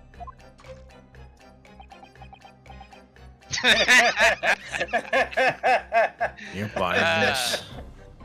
Don't say anything. Don't say anything. He's glaring at Holmes. No, it's not that. He's glaring at him like he's the reason we're in this state.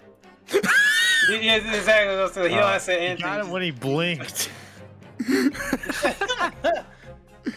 You got it when he blinked too. That's great. I think you got it again when he blinked. Okay. No. There. Now I got it. God, I love this theme. This really do. Is something wrong, Gregson? Of course, go ahead, though. Do I have something on my face besides the usual eyes, ears, nose, and mouth?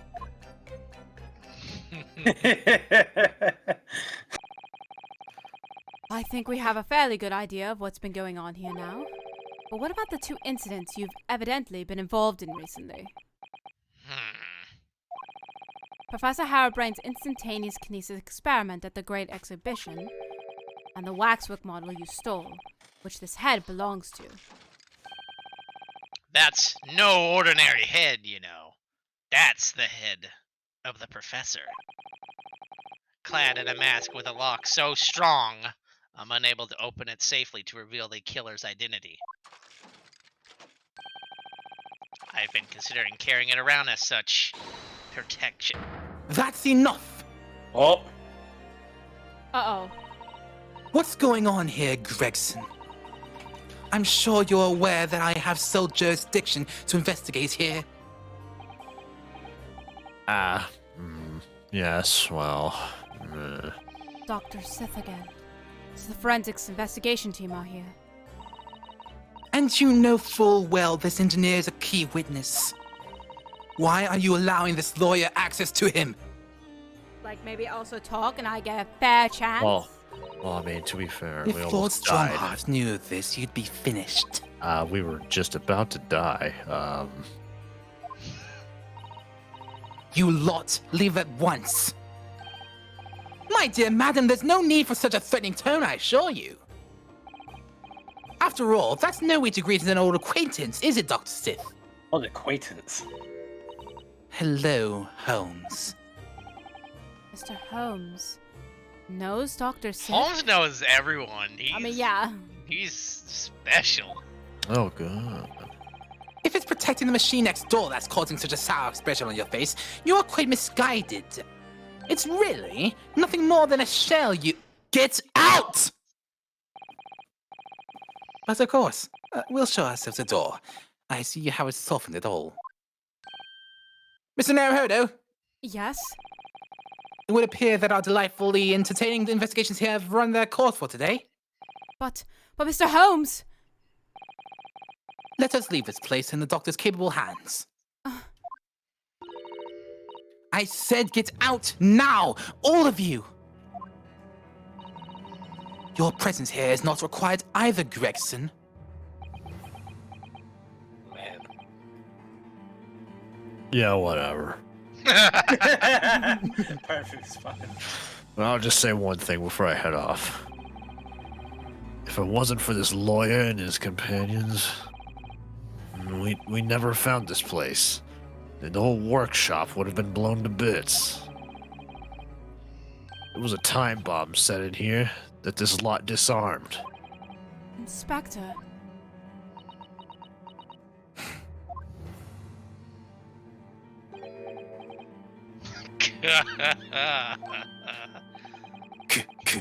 Something giving you a chuckle, has it, Trevor? In fact, he does look a lot like Shinguji. Didn't mean to offend. You're quite right, of course.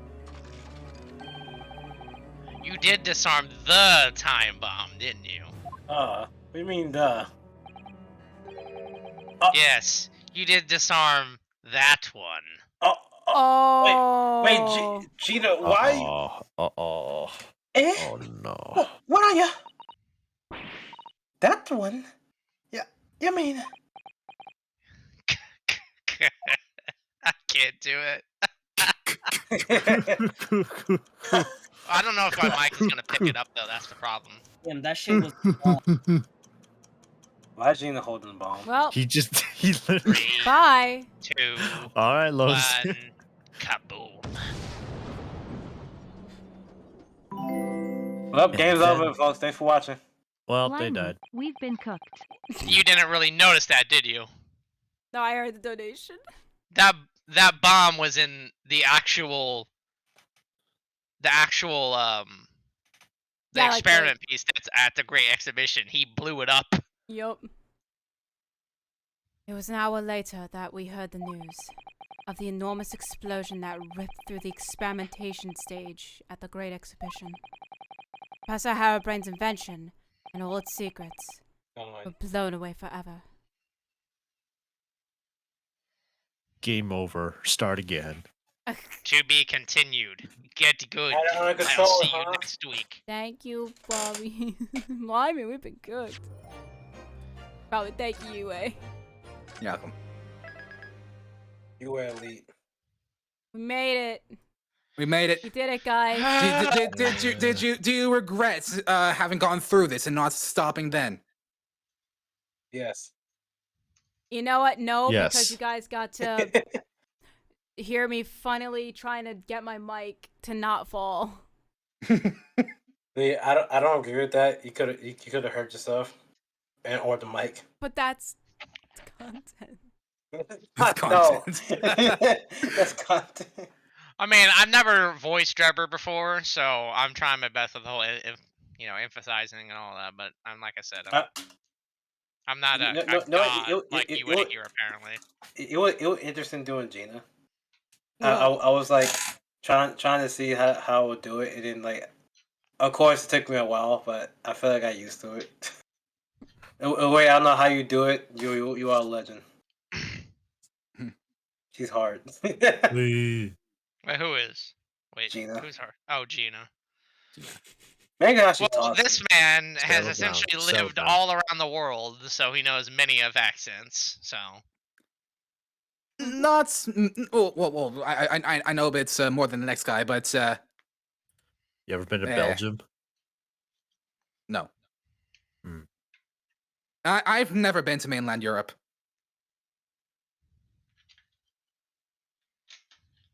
Thank you, you're fine.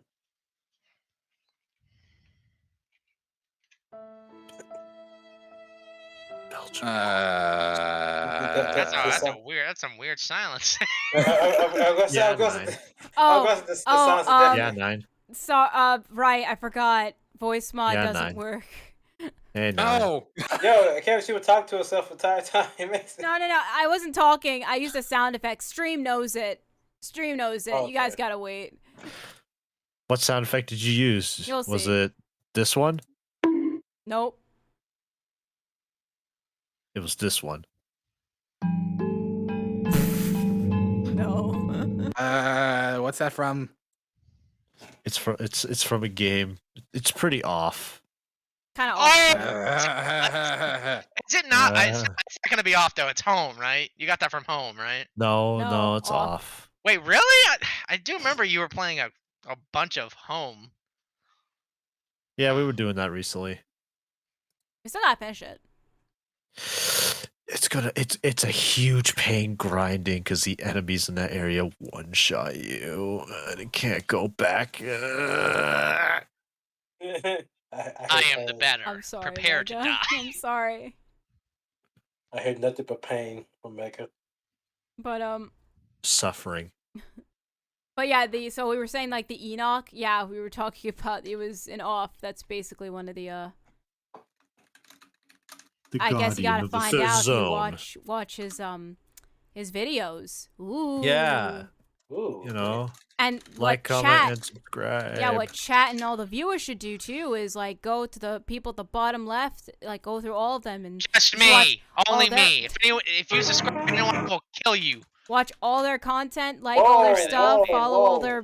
their social stuff or whatever. Do all that. You have to. That's a requirement. You have to do that. Like. Hey Mega, that was a nice pepper steak. I have you know that if you subscribe to Picaro right now, you will save one puppy. Just one though. Hey Mega, can you make us some pepper steak?